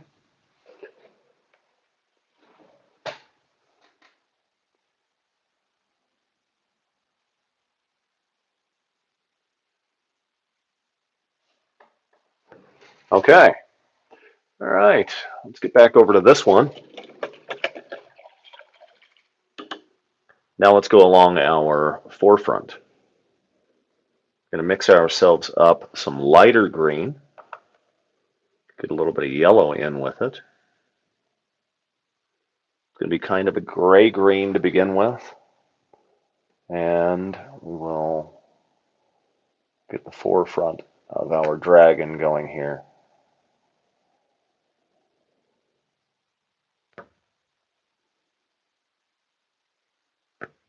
Right now we're just blocking things in.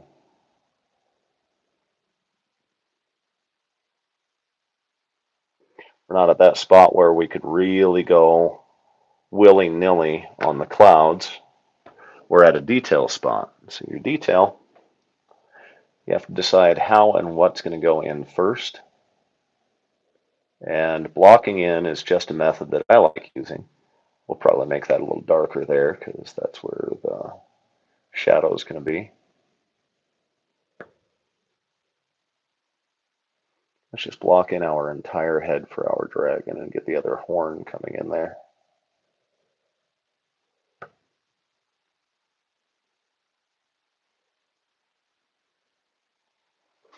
Okay. You should name the dragons when you're done. Let's see. Name the dragons when we're done. Let's just name the dragons right now. Bill and Ted. Sound good? Everybody like Bill and Ted? We can name them Bob and Bob too. We can name him Daryl. This is my other brother Daryl. This is my other brother Daryl.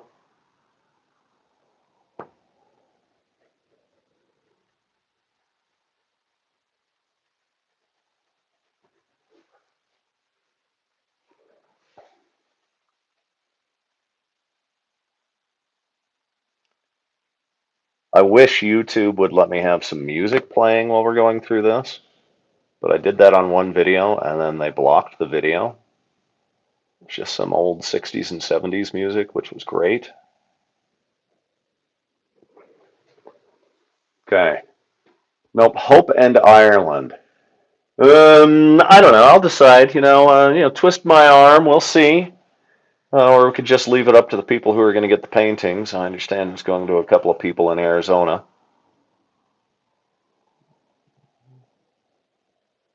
Okay.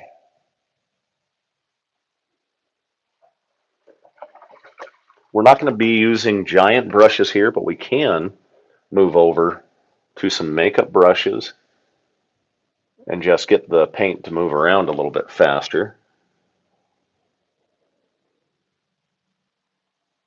And this is why we weren't too worried about where all of the paint sat.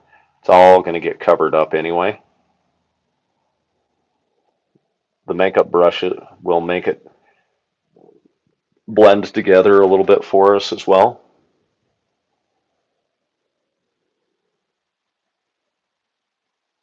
If you are going to move quick like this, you better have really good brush control so that you don't. In this case, this is going to be one of the times where we don't want to paint outside of the lines. Usually I encourage people to paint outside of the lines. People who paint outside of the lines are much more interesting. Or they become serial killers. You guys decide. Actually, speaking of which, there was an artist back in the day named Caravaggio from the Italian Renaissance. And I enjoy looking at Caravaggio's work, but the likelihood is Caravaggio probably was a serial killer. Anybody who had a problem with him or whom he had a problem with, he'd invite them out drinking, and then they were never seen or heard from again. After about the fourth or fifth time, I think people started getting worried. But I mean, we are talking about the Italian Renaissance. They probably didn't look that hard.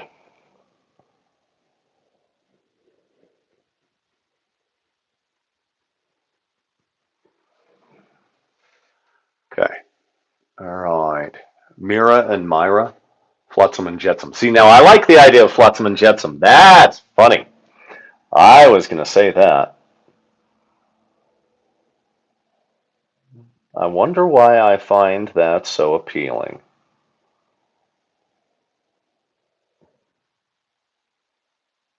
There's a private joke going on between my girlfriend and I right now. My girlfriend and I. Her name is Krista. She's in the chat. You guys can see her. Beautiful, wonderful, spectacular woman. I love her dearly. Worship the ground she walks on. Okay, that one's blocked in. Let's work on blocking this one in.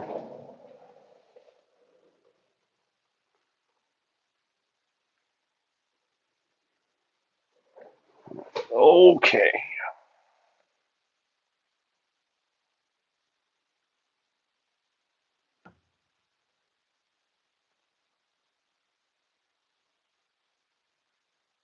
We're going to have to put more shadow up along here too.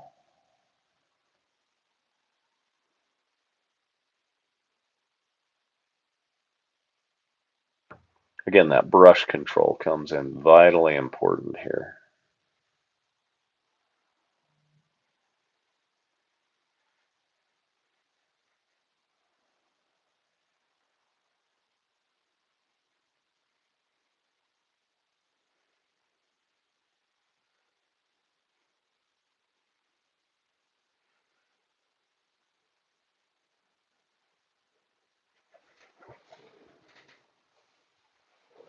Let's get a little bit more of that.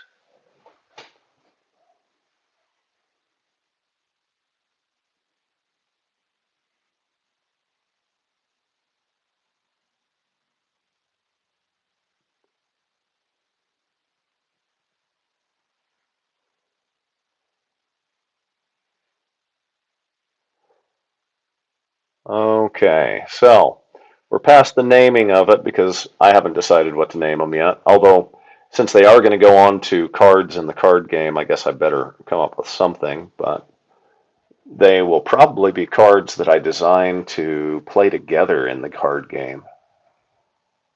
Um, since these are going to some people that live in Alaska, uh, Somebody in the chat's going, wait, didn't he say Arizona? I'm just going with the A names to begin with right now because I'm not going to tell anyone. Since I'm pretty sure these are going to somebody who lives in the Bonneville Salt Flats. Since I'm pretty sure these are going to someone who lives in Bermuda. Did I miss Alabama? I missed Alabama. Since I'm pretty sure these are going to somebody who lives in Alabama.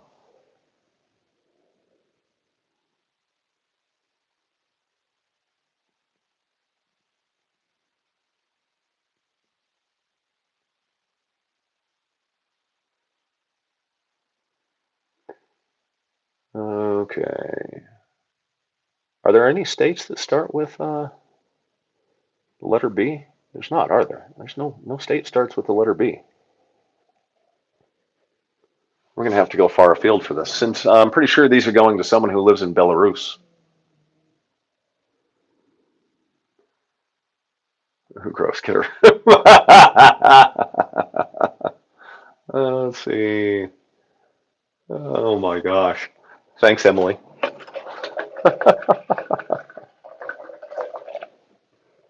All right, now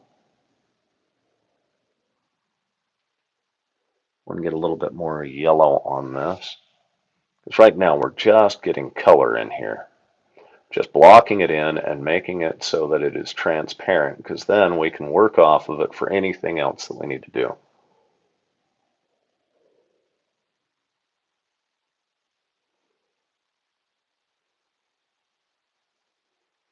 Besides, Emily, I know you're dying to meet Krista. Krista will probably have to come up to the convention, the little mini convention we have for iMagi, which will be held in Pasco. Spread the word, Emily. We need to get at least 15 people there for it to be worth my time. Okay? I mean, I'd be happy to come up just to see all you guys and Rose and Simone. I don't even know if Rose and Simone are on. Emily, reach out to Rose and Simone and say, hey, what? I keep on hitting that with my head. What the heck? Are you guys going to come in and watch this or not? Where are you guys? Really chew them out. Do my work for me. Be mean. Okay, Emily? Be mean.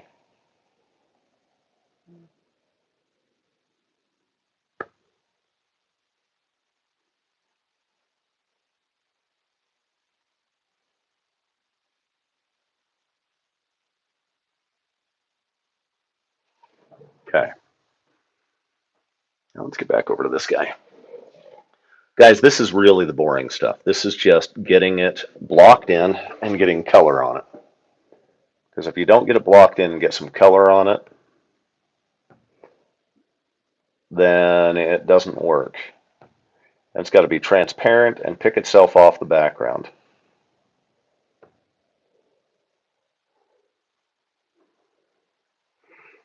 This gets us our contrast like mad.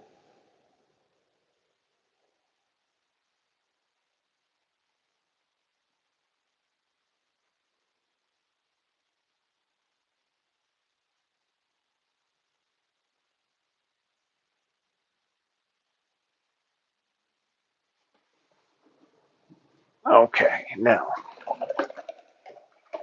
see these little horn things up here? We got to get something on there.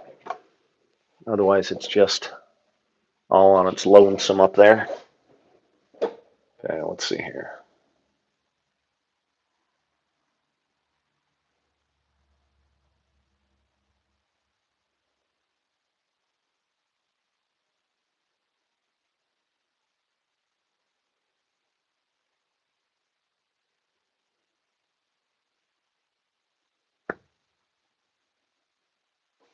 And then down here, get this little piece that's down here.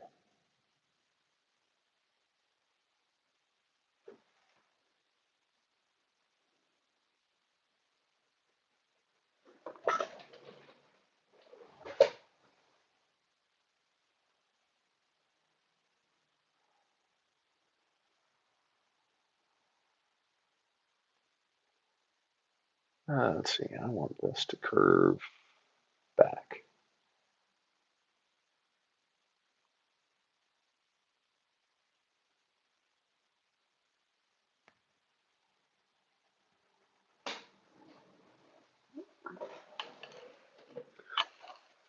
Where's the brush we were just using?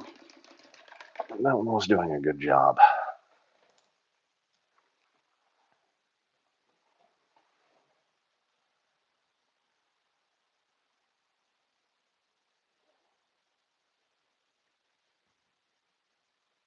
Again, makeup brushes to the rescue, right, guys?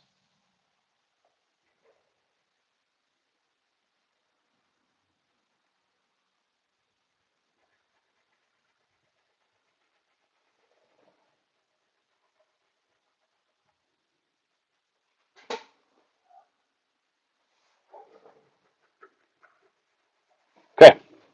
All right. We're ready to start getting some detail into these. So, first thing we need is to make sure it gets dried real quick. Would like to do one. Let's see. How old were you when you painted your first canvas? Ooh. Simone was just bullying me about getting more work done before Tuesday. My motivation is lacking. There's an iMagi icon. Okay, so looks like we got a lot of things. Okay, first of all, Iron Gun. We're going to address yours. Okay, iMagi Con. Yes, there will be an unofficial iMagi Con that will be held in Pasco, Washington, and we haven't decided on a date. It's happening this year. All right, Simone, I will bully Simone back for you. Okay, Emily. Sydney, when I painted my first canvas, I was probably about 14 or 15, somewhere in there. I'm 98 now, so I look really damn good for 98, by the way.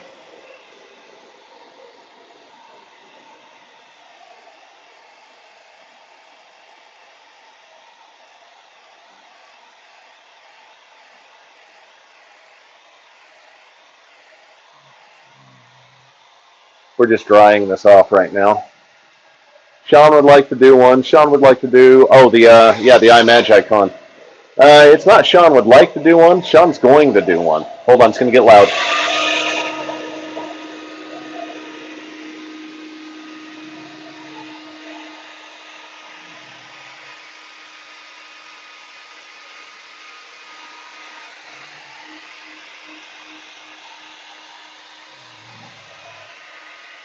Emily, tell them about what we're going to do for iMagi Con. Okay, let's see here.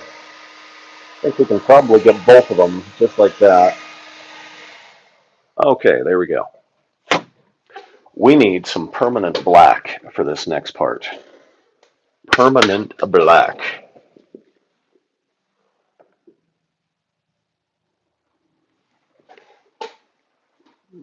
All right. Excuse me. First thing I want to do for picking out detail is I want to get the eye and the head sketched out. So we're going to, is that dry enough yet?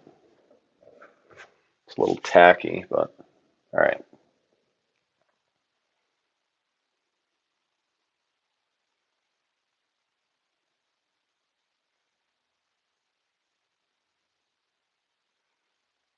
Get the eye there.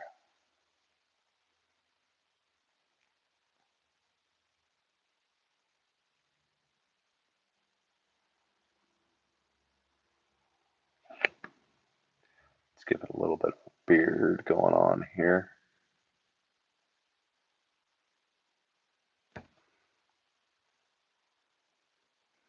Pick out some detail going all the way back. I don't know if you guys are going to be able to see this. And there's no way for me to really get close on this. Not with the way that I've got everything set up.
bring that down here, or else it doesn't make sense for the horn.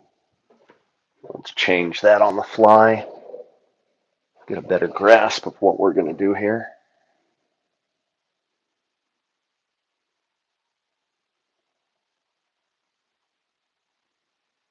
That looks better.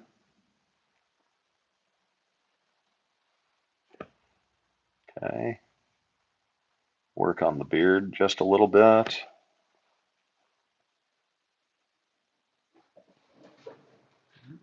Okay, we're starting to get a head that is moving in here. That's good. We need a little more yellow on this this palette because we're going to run out. There, we've got some yellow. Right now we're going to use some yellow ochre, but we also need to grab some deep yellow. Because between the two of them, they're going to work with the green and really give us what we need. Okay.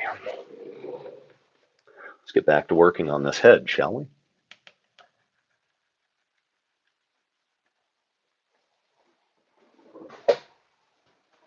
Okay. I'll likely end up being more of a watcher. I'm terrible at these style of card games. Wait, totally not Simone. Let's see. Our goal is to get at least 25 people together to hang out, play iMagi, and have a baby art show. Yes, that is exactly it. And Simone is going to be one of the featured artists that comes in for the iMagi Con, because Simone is one of the only other artists besides my mother, my cousin, and my friend that I am going to allow to still be in the card game. Lots of other artists have proven some pretty awful colors and been kicked out of the card game. And their cards have been completely removed and deleted. The files don't even exist anymore. So, Simone gets to be one of the special few. So, if the other artists are listening or watching this, hey, it's not my fault. You guys screwed up and got to a point where you betrayed me and dropped out of the card game. You guys can bugger off. You don't matter anymore. Simone proved to be a true friend during my time of need, and I love her to death for it. She absolutely gets to be in the card game still. Other people, well, they're going to miss out. Because the card game continues growing. In fact, I have now about 35 players down in Houston, Texas, who have been picking up the card game and playing with it quite a bit. And then I have a ton of players that are off there in Pasco, Washington. So we should be able to get some people for it. Somebody needs to reach out to that guy, Bahamut, and say, hey, this is what's going to happen. We need to pick a time that's probably in the late July, early August. See if that's going to work. We can talk about it a little bit more. This is just a blocking in, guys, at this point. We've got our idea for the eye and everything else. We need to just kind of get some color on there. And then we need to pick out our highlights and our lowlights. Just get a little bit of highlights on there. We want to pull that right across the front.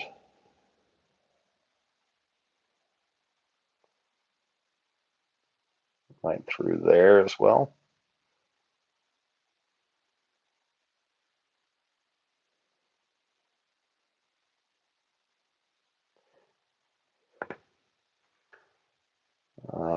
If we have 25 people, if we have 10 people, I will come out even if we have just 10 people.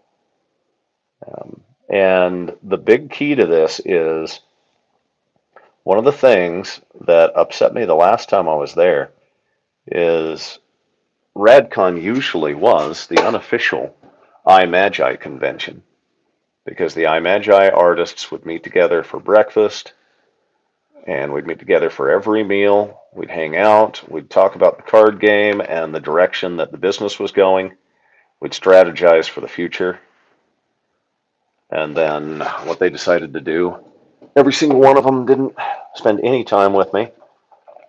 Just wanted to spend some time with an ex-girlfriend whom I had broken up with a long time before that. And she still flew all the way out to that convention just to screw with my business, which was crazy. And then whipped up a frenzy with a couple of other. I'm looking for some red for the eye right now. Where's my red? I'm looking for this bright red that I've got, and that's the one that I want, is a bright red. I keep on running into deep red. How many of these deep reds do I have in here? Like 500? I'm going to start throwing stuff on my floor here in a second, just to try and find the one I'm looking for. That's red medium. We're getting closer to a bright red. That's red red. What's a green doing in my red bin? What have we got here? We've got scarlet. That's not it. That one just got thrown on the floor. And we have deep red again. You know what? We're going to go with the red medium, and we're just going to have to mix it with the right colors to get this on there. You were never, I know. And Simone, you need to be invited to meals. You know how hard of a time I was having when I was there at RadCon. The fact that they just, I don't know. Yeah, so Simone, that's just it, is the new iMagi Con is going to be for you, me, a couple of other artists, and then all of the friends. And the only artist in the area that is involved in it is you. So I don't know if any other artists are going to come or not, Simone, but you are definitely invited because you will be featured. And even if we have to do the little mini art show inside our suite that we get, we can do that.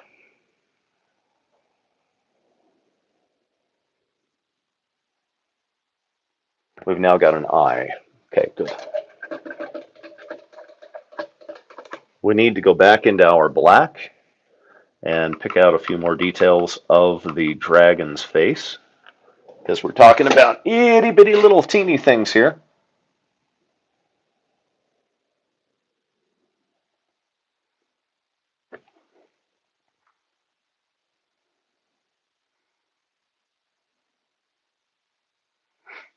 But remember, Simone, when I was there and I was having such a hard time at that convention of RadCon the last time, I barely left my hotel suite. They made me feel so unwelcomed that I was basically hiding out, having the most miserable of times.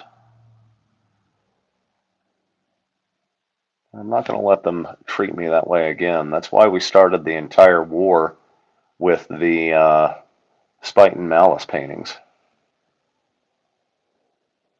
But, yeah.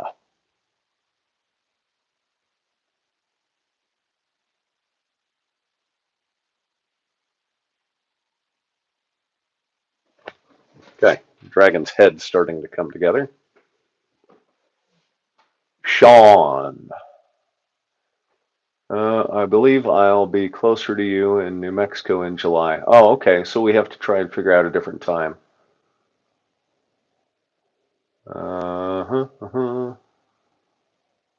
Pretty sure you saw Prince at Costco. I am so focused right now. I'm missing all of these really fun comments that are coming in. Um, Prince Bahamut? That's his name, right? Um,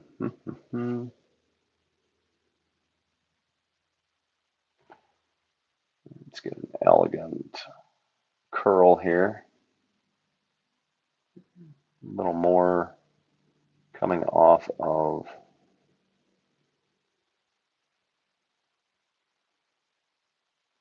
There we go. He loves my card game, though, so somebody make sure you let him know. I mean, I've got him on chat. I'll let him know, but it's always nicer when some of you guys do a little bit of my work for me, because then I don't have to do it. So, do some of my work for me.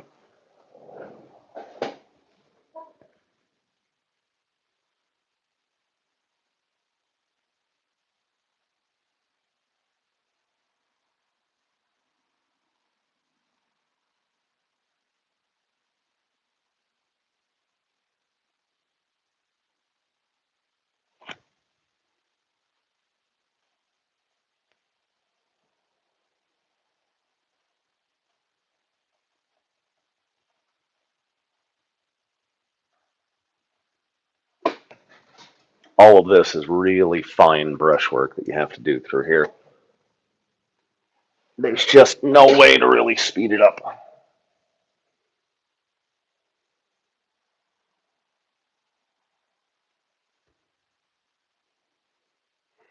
And you have to decide how and when you're going to blend as you're going along.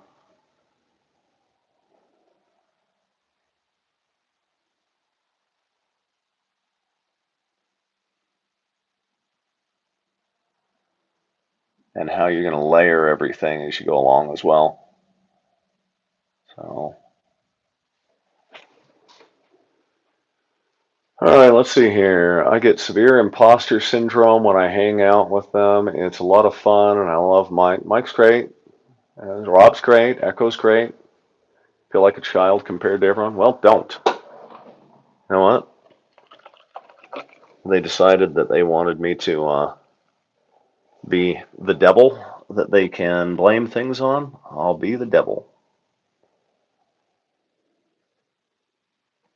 All right.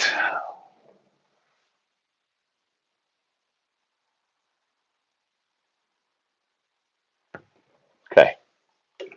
Let's give them white horns. I think that'll be great on top of that green. It'll be slightly white green for the horns.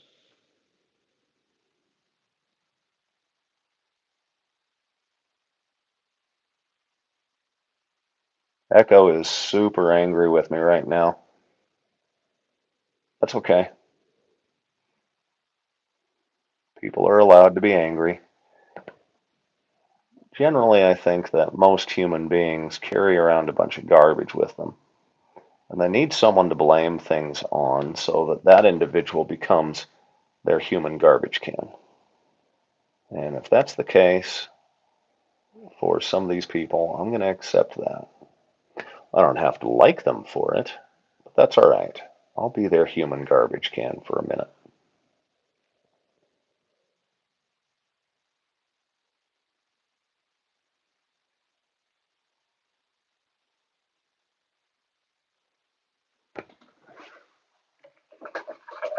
Okay, let's leave the face alone for a minute while we work on the body a little. Okay, let's get some white yellow working here for us. And we will come back to other areas. That is really not doing well.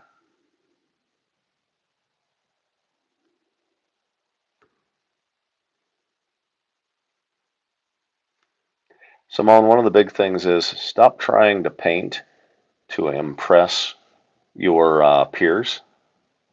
They're not buying your paintings.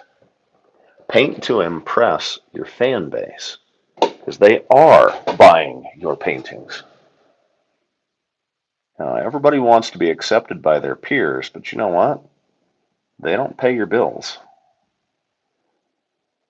I know not too long ago you had a problem with an individual. Name starts with an R. And you know what? Don't paint to impress them either. Paint to impress your fan base because as far as I'm concerned, I'm already impressed by you. So if you needed a peer to be impressed by you, Simone, you've already got one.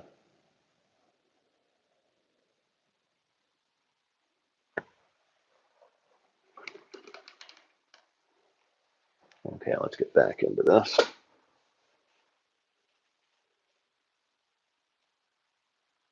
Okay, now let's see here.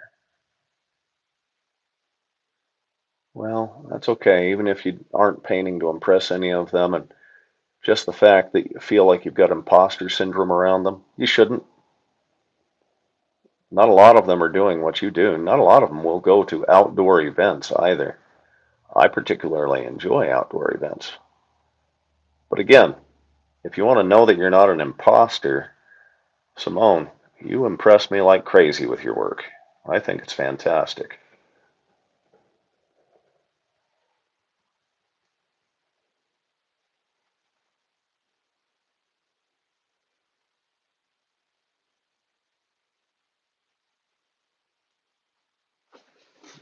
Okay, we're starting to get some form there. trying to convince her to paint more original pieces because she's amazing. That is true. That is true. She is amazing. Let's get some of this down here too.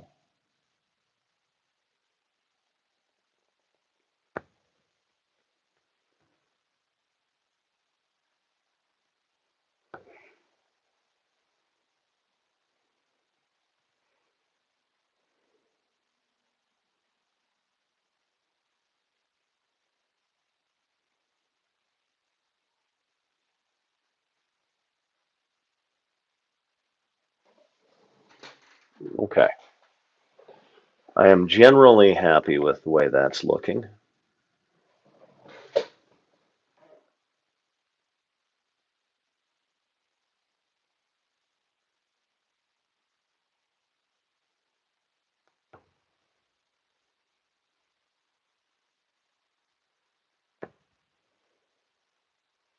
These makeup brushes, you have to be really careful with how you draw out on a fine line because they will get away from you pretty easily. And then you'll end up with a big piece out in the middle of nowhere.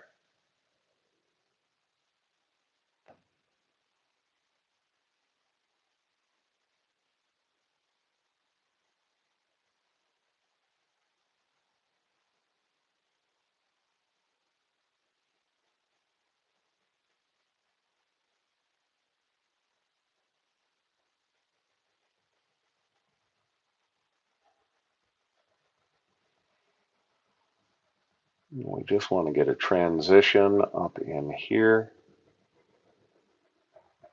It doesn't have to be super smooth. It just has to be something that works. Pretty happy with that. Let's work down here. Going to get some more titanium white and a little bit of my yellow. And pull this here. This part of the belly really needs to be lighter.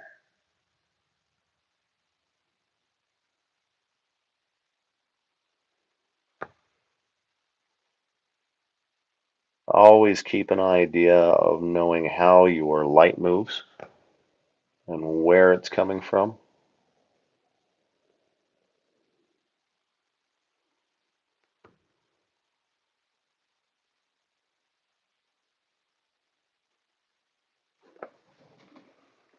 Okay, that's looking pretty good.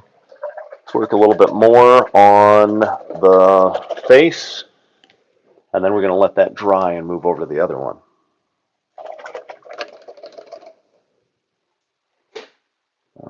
Who had such a bad reaction? Her lips were super swollen. So, protect you better in the future. Oh my gosh. I want to hear more about this, Emily. The whole shushing thing from Simone. Don't let her shush you. How many people are watching this? We got 8 people on here. Okay. Tell me all of Simone's secrets. Tell me what she's allergic to, just in case that assassin of mine misses the next time.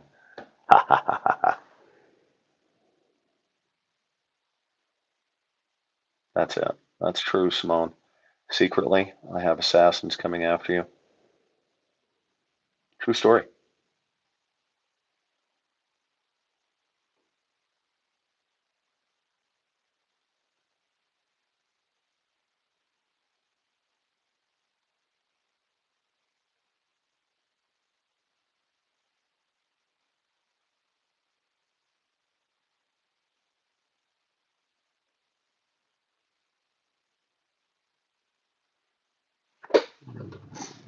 Okay. Every single one has failed so far. The sun, dates, dairy, soy. Oh, gee whiz. Simone, you're allergic to everything. Have you tried not being allergic?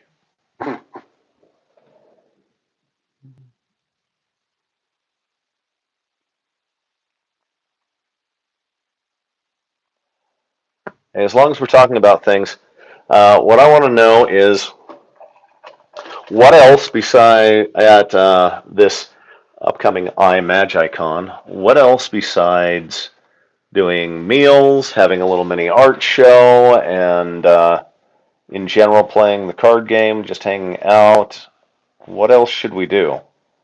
Should we make it something where we travel to a different place in the city? I understand there's still a coffee shop out there that has a painting of mine in it. I think Spiffy Tiffy was telling me about that.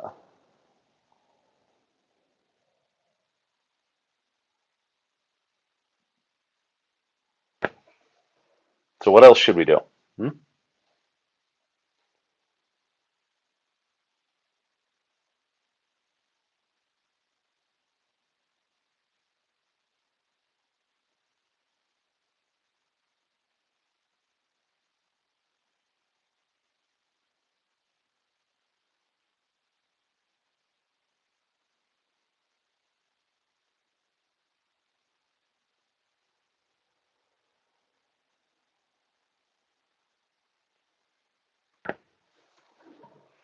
Okay, this is all the detail I'm going to put in the face, really.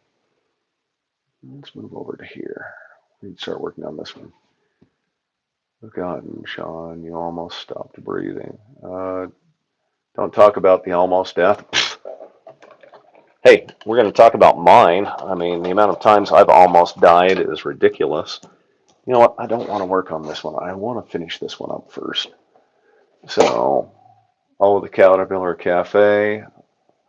I live to get yelled at another day, and now I'm on a first name basis with Miscon Security. Well, that's all right. I'm never going back to Miscon, so we don't have to worry about that one either. In fact, I think I'm banned from it. I think that's one of the things that Jeff accomplished is that I am banned from Miscon.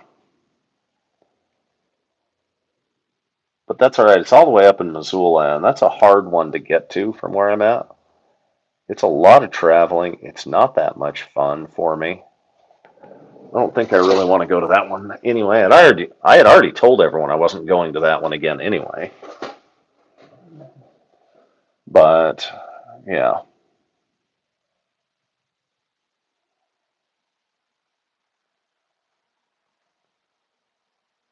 we're going to put in the belly,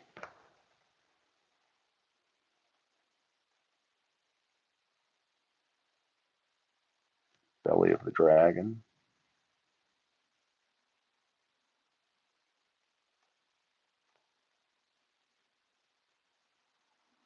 Got to be very delicate with these lines on this.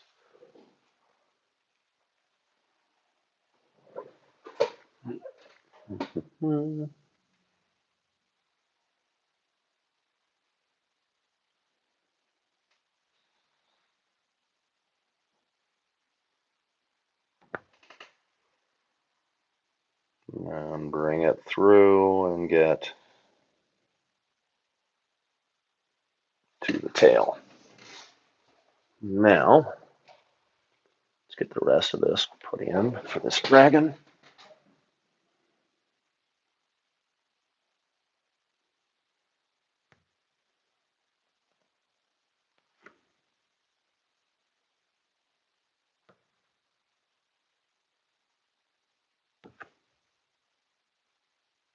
We're using a really, really ultra fine point brush for this.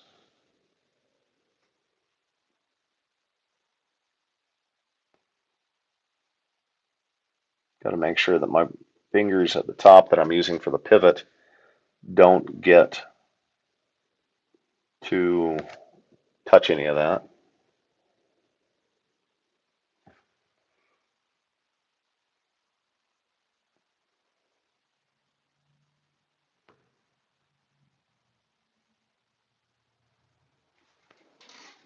Okay, our dragon belly is starting to come in just right.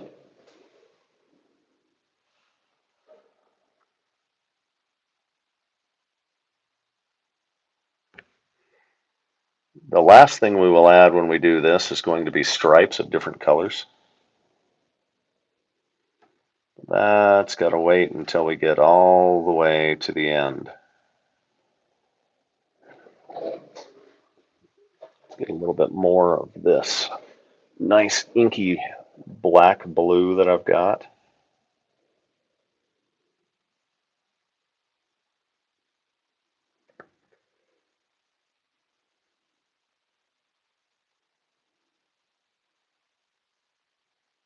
I'll add that in.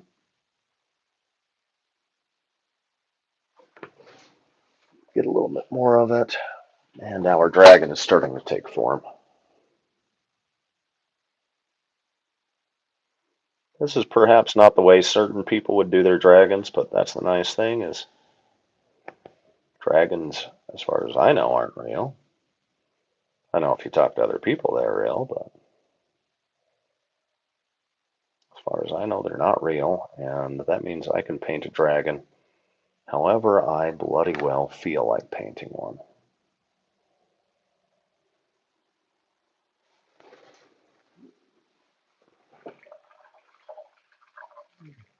We want some bright, brilliant white with just a touch of yellow for this next part.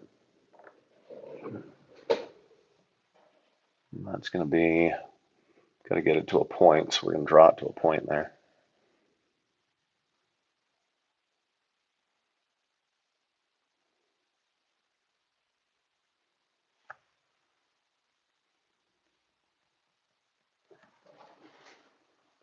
I don't know if you guys can see what I'm doing here. I got to get a little more opaqueness to that.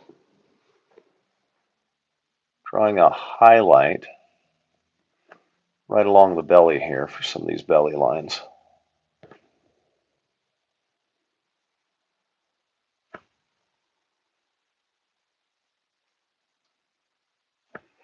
And then that highlight's got to move a little bit.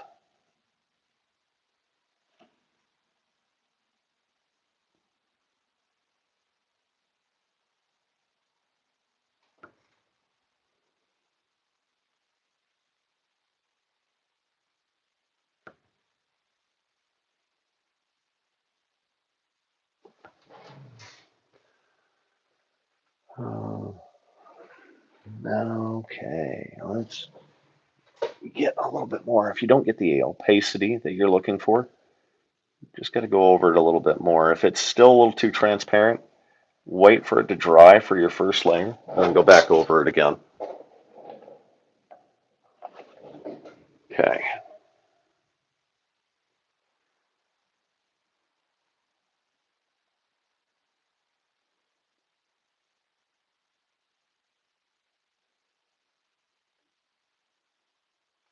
At any time during this, has my giant head, my big old melon gotten in the way, guys?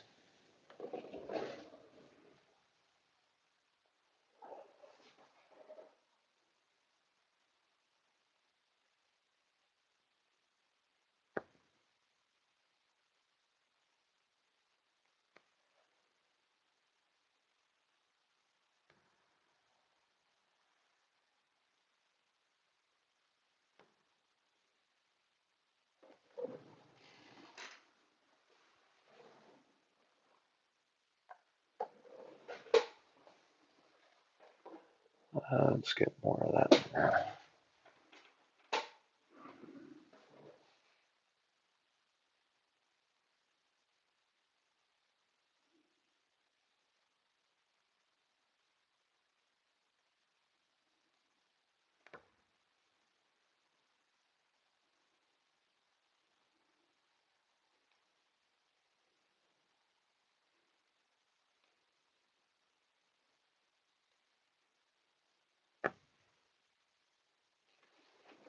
Okay, so we're pretty good with the belly. Now we've got to work on the rest of it.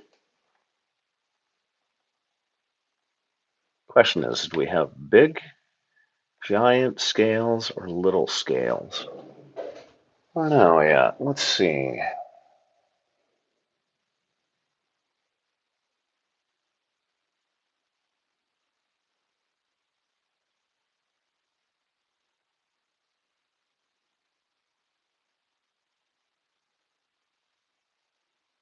I don't know what I'd really want to do here, so I'm just playing with something that I may end up just going back over top of in a minute. You know what? We're not going to do scales. I got a better idea. And this is why it's okay to change your mind as you're going along.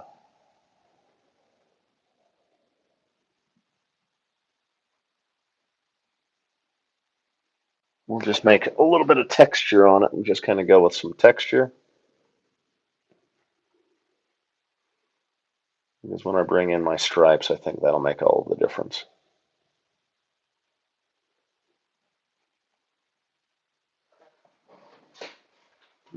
Yeah, I'm happier with that.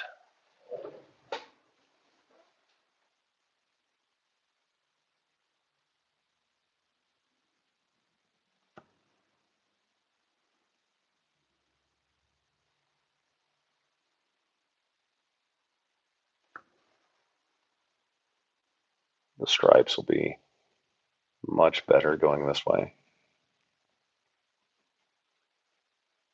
So we'll put the stripes in over top of this momentarily.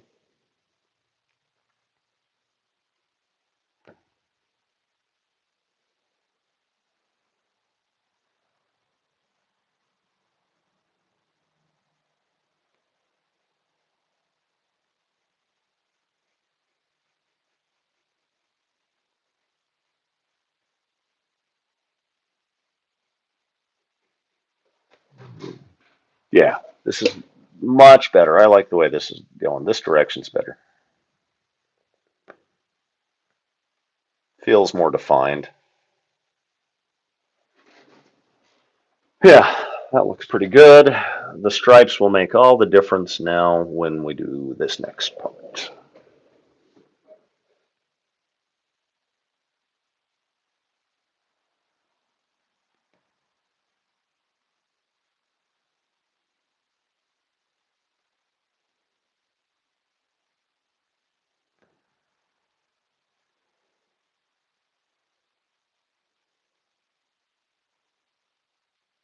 Very good.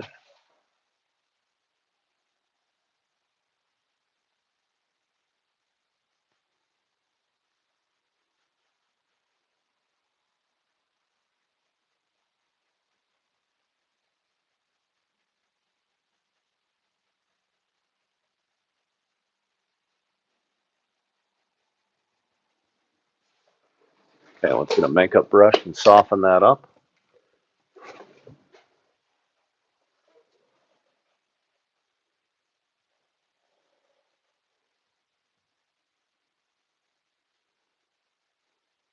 Because we still have to put the arms in there, don't we?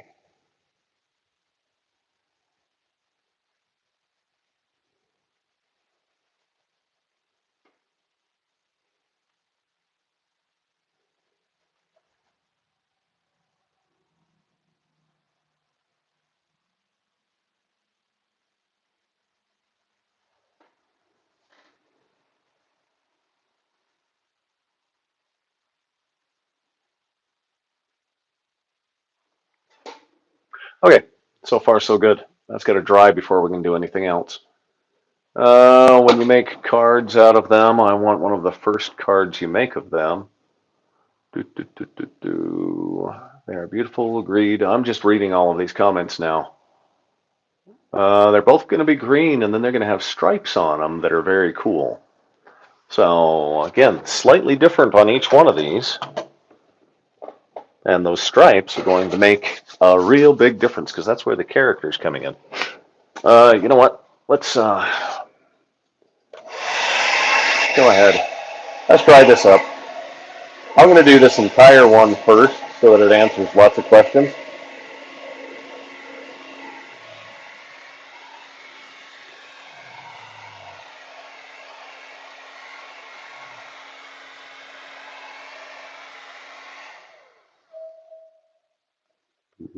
Hair dryer just quit.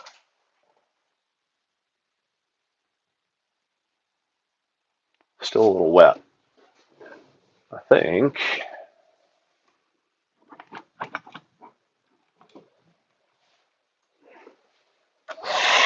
There.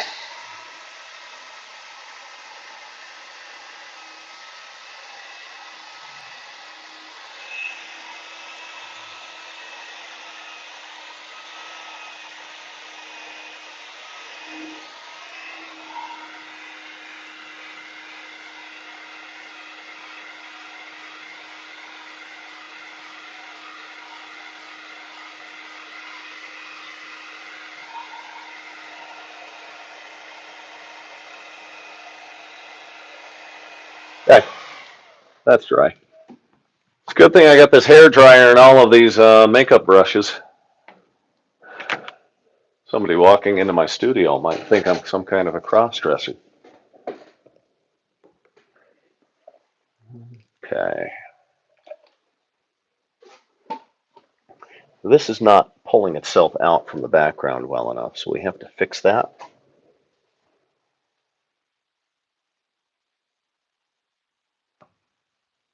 There.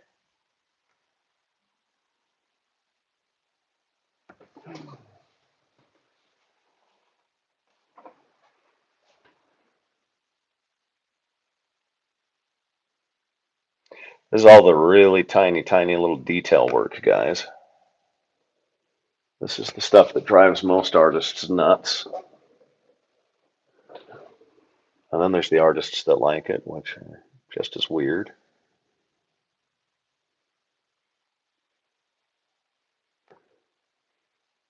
I like the great big stuff, but that's okay. This is going to be fun. All right, let's get the arms put in. So first thing we're going to do is let's make a shoulder.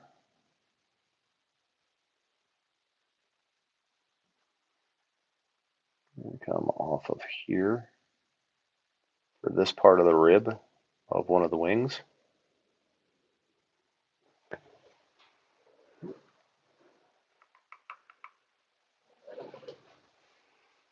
And that'll let me know where I need to give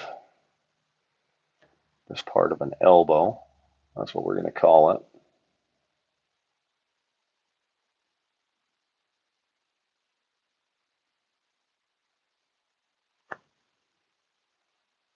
Make the rest of our talon here.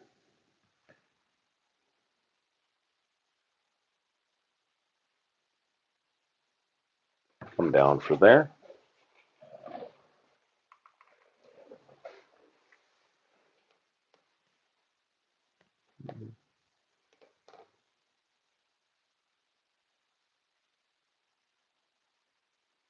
Look up there.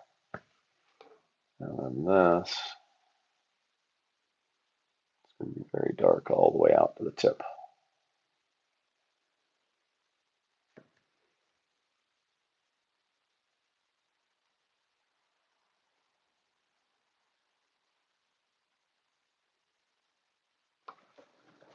All right.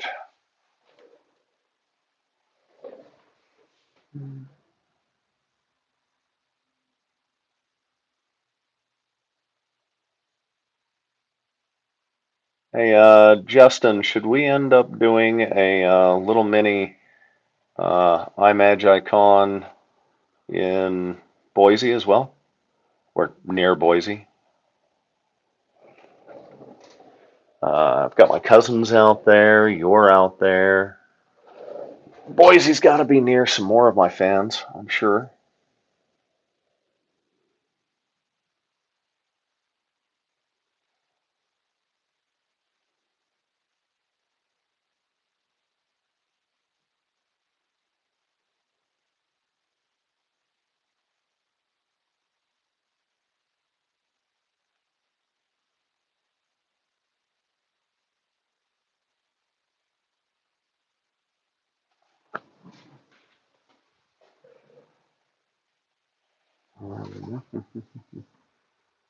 Thought he had no arms. Okay. Somebody's getting nitpicky here.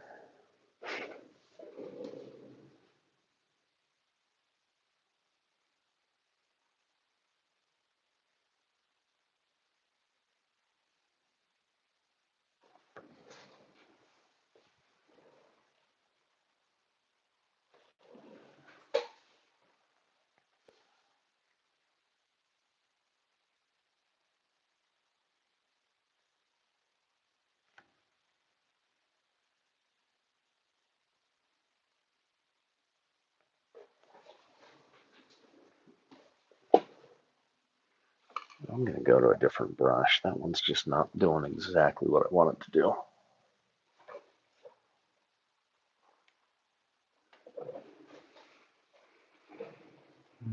It's a magic dragon and poofed arms. Sean's getting a little, hey, stop it. Justin's going to get himself in trouble. That's what's going to happen.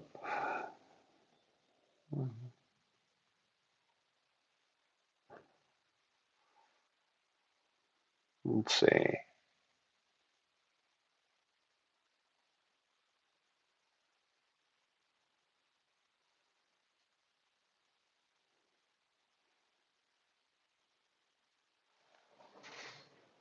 Okay. I like that. I can't guarantee the arms are going to be the same on the other one, though. We'll decide how we make this.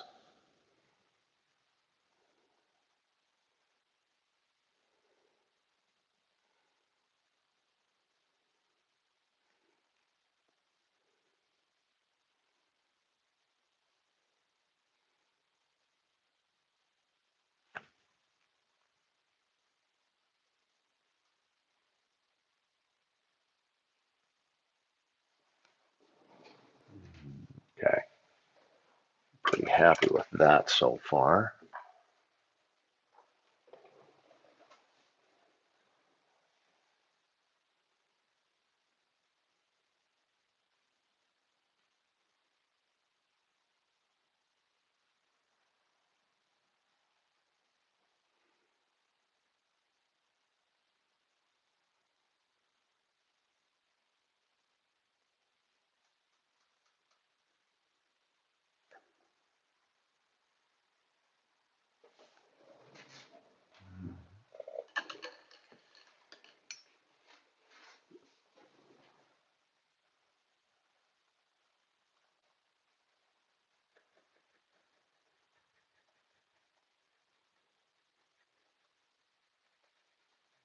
Okay.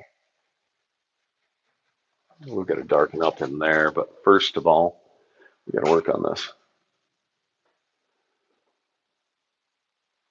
Okay. I've never seen the top of Sean's head.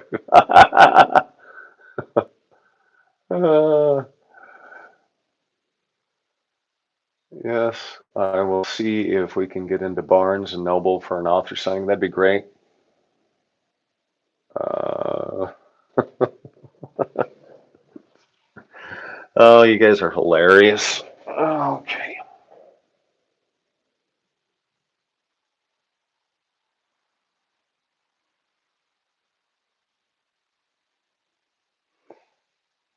I can't believe you guys have stuck around to watch for such a long time on this.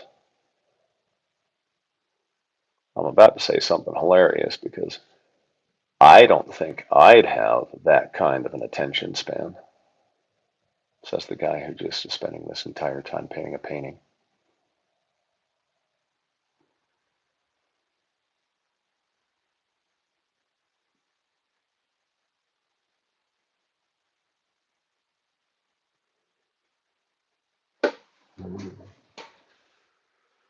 Okay, a little more, a little more.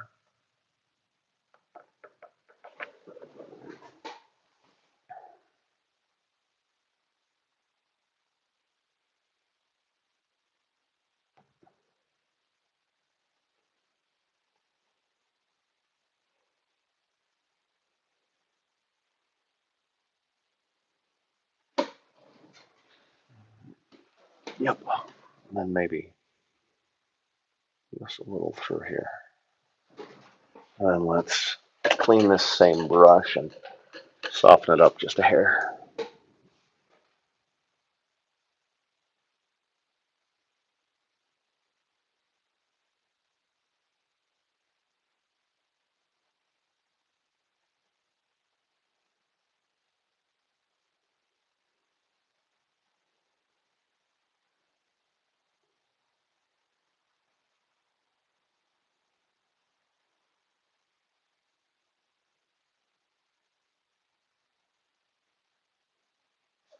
All right. I'm pretty happy with that for the wings. Now let's get what I need to for the highlights through there. Where's the super fine brush that I was working with? There it is, found it. You better anyways. Who's taller than Shad?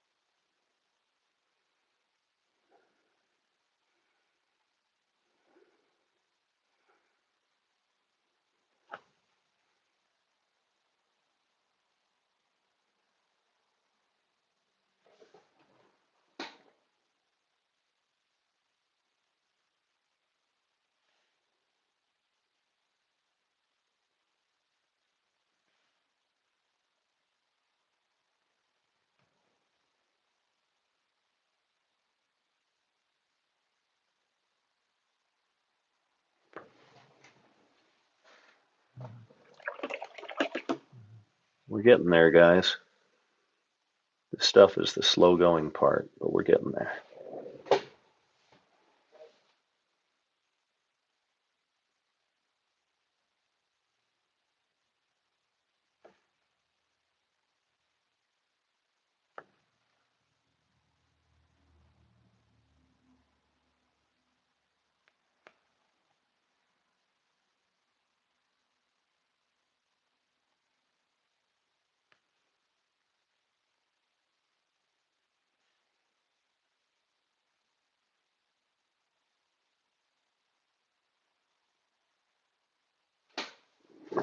Okay, now let's get that talon up there. It's got to be white. Do I have any white in here? That's not white. Got to get some titanium white pulled over here, guys. Hey, where is my titanium white? There is my titanium white. Werewolf. Werewolf.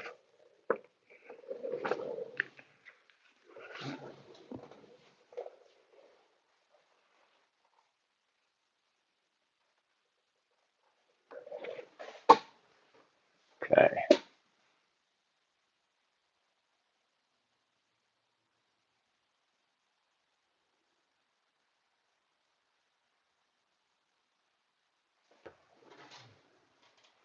Talon. Let's get the horns a little more vibrant with the white.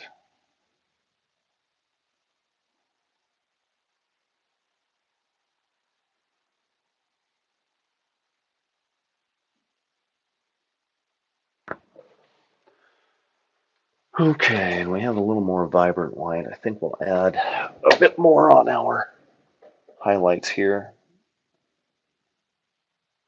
on the belly.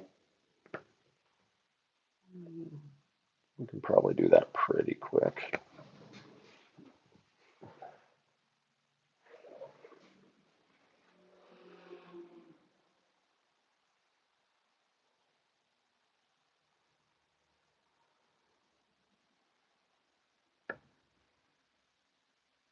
It's got a big belly right here. It's been eating something. There's probably a giant rabbit in there from Monty Python.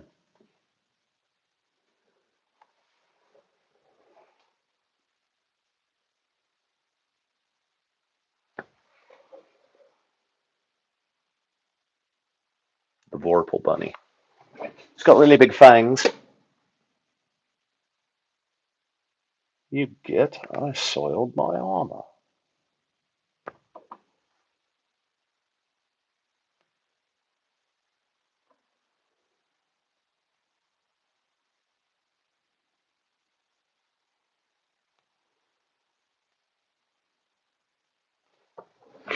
Good enough there. How about some highlights right in here?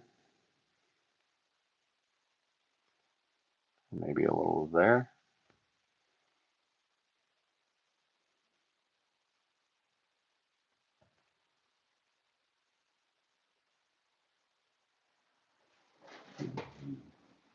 Good. I like the way that's working.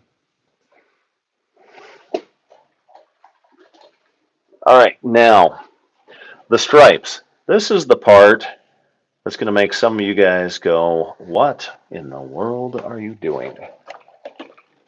Because it's got to get put in a certain way. I think this one's going to have red stripes. And for that to work, I need a pretty good red to mix with some white. Hello? Hold on, somebody's invading my place. Hello?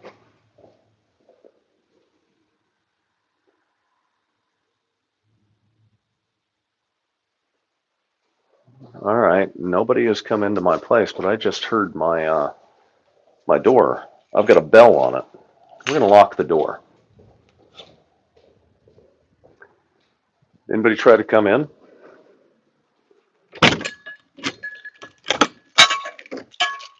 Okay, well, the door's locked now. Now we should be okay. Okay. All right. All right. I don't know if somebody was trying to come in or if it was just the wind. We're going to say it was just the wind. The dog didn't freak out, so just the wind.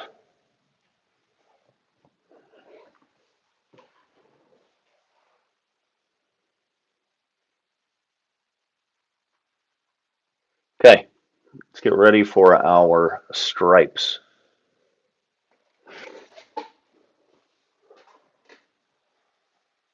Okay, let's get that. To begin with, they're going to go on very vibrantly white. Okay, so you remember how I just said it's probably just the wind? Well, now somebody is opening up my overhead door.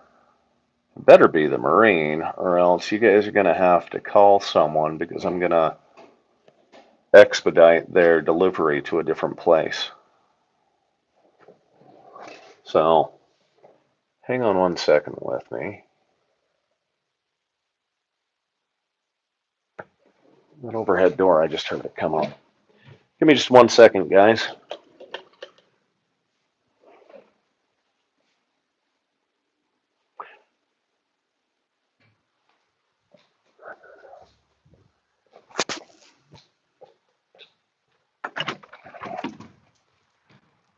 Hey, was that you that just tried to come in the door over here?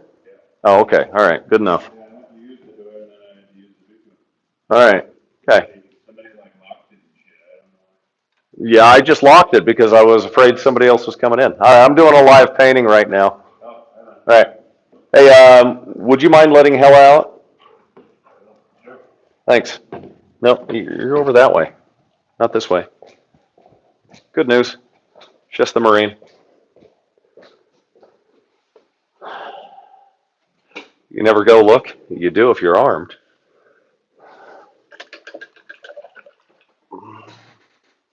Okay. Let's go back. Besides, Hella wasn't freaking out. And if Hella's not freaking out, then we're good.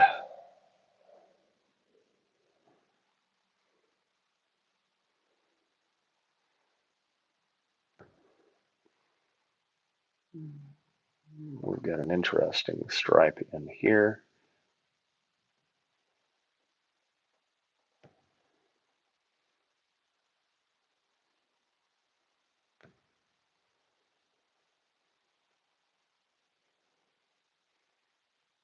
Okay.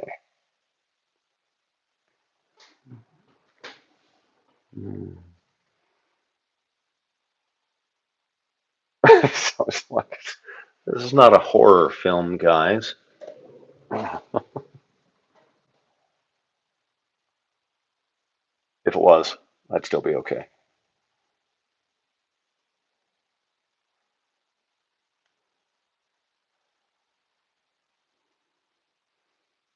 Some stripes. All right. get back to doing our stripes.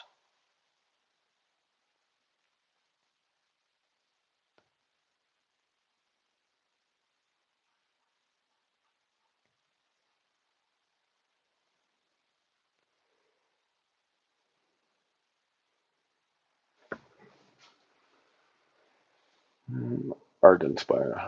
That's kind of almost was. A shed full of chainsaws. Listen, that would probably be my shed full of chainsaws. Don't you guys remember seeing my weapons wall in here?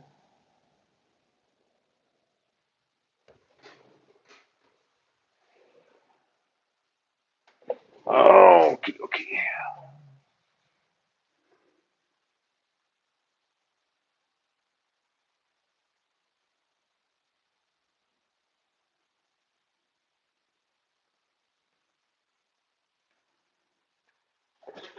Okay, now we've got our stripes in.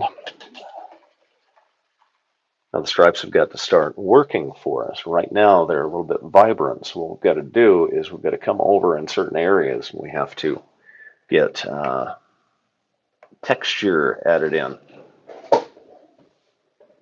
So we're gonna get a little bit of dark and then it'll start to make itself work when we bring these in with our darker color. It'll also delineate the stripes just a little bit.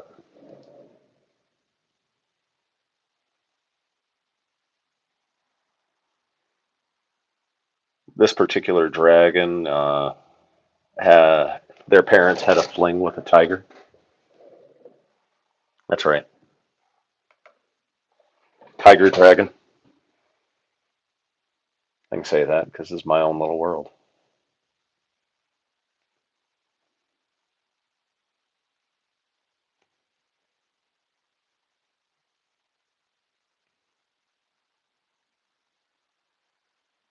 Is my head getting in the way again?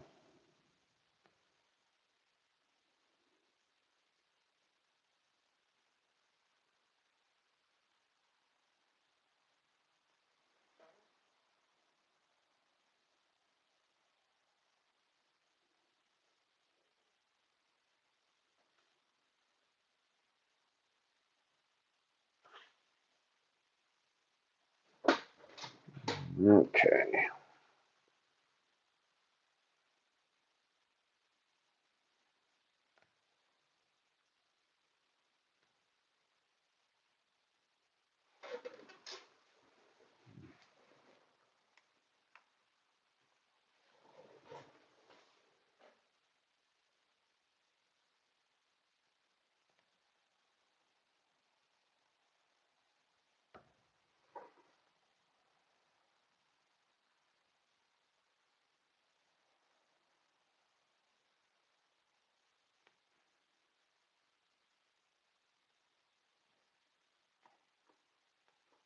Okay, so that's getting part of it done. The weapons wall. Krista, you've seen my weapons wall, haven't you? Haven't you seen that? Yeah. We got to take a trip, guys. Okay.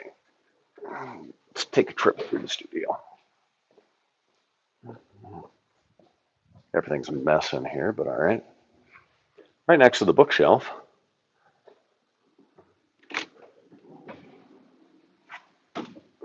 is the weapons wall.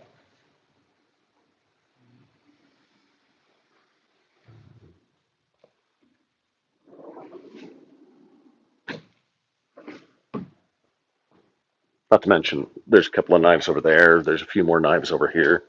There's 2 knives in the studio. Not really worried.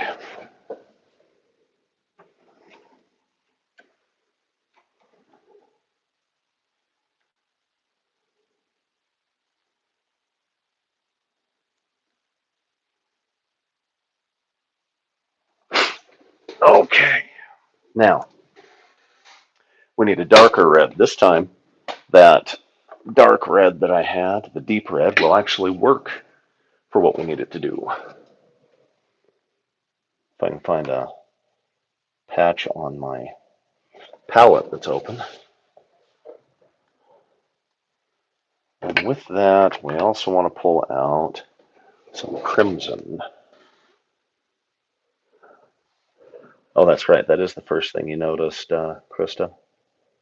The first time Krista and I ever had a date was right here inside the art studio.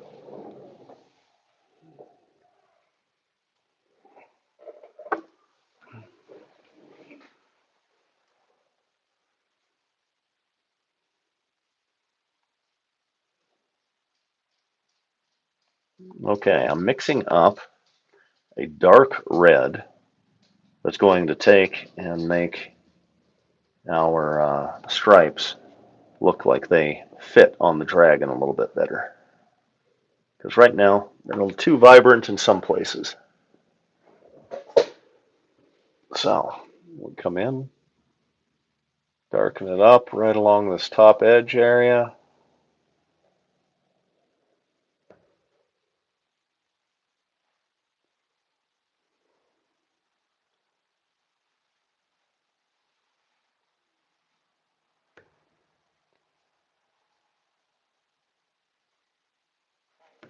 Then it's going to match a little bit better.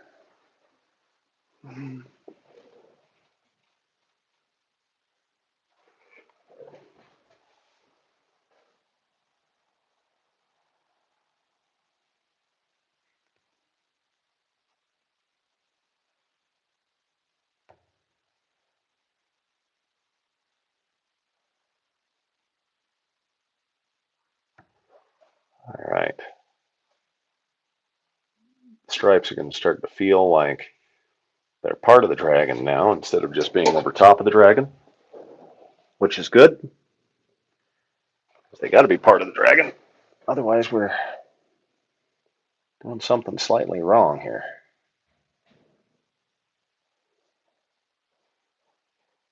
All right.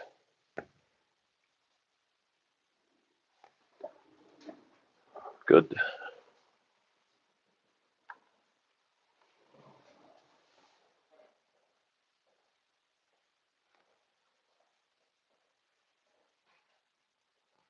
Hey, Patrick.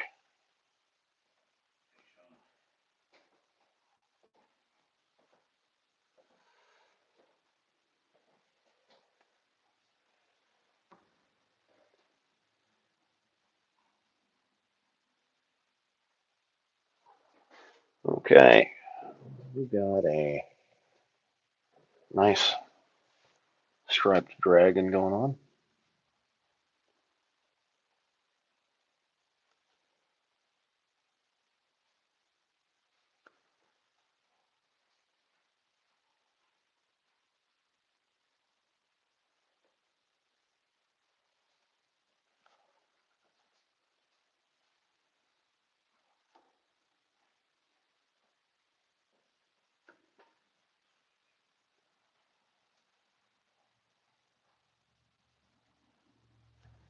Get a little more red going on there, and that'll make this feel like it's supposed to be part of the wing.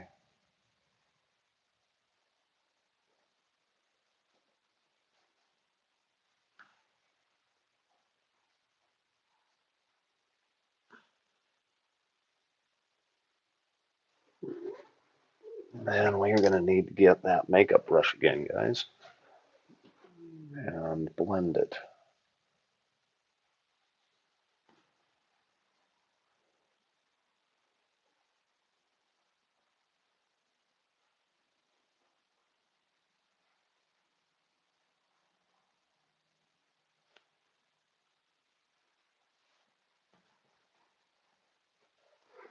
There we go. And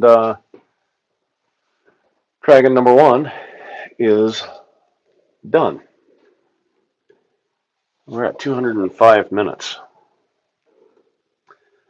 It's going to take me a long time to finish that one. As far as this live stream goes, we're done at this point. I will finish this one off tomorrow because it's 11:30 where I'm at. So that one is rather nice. I'm happy with that striped dragon, whose parents were a tiger and another dragon. That's right, because I can make that stuff up. That's it. Thanks for joining, everybody. Get a view on it.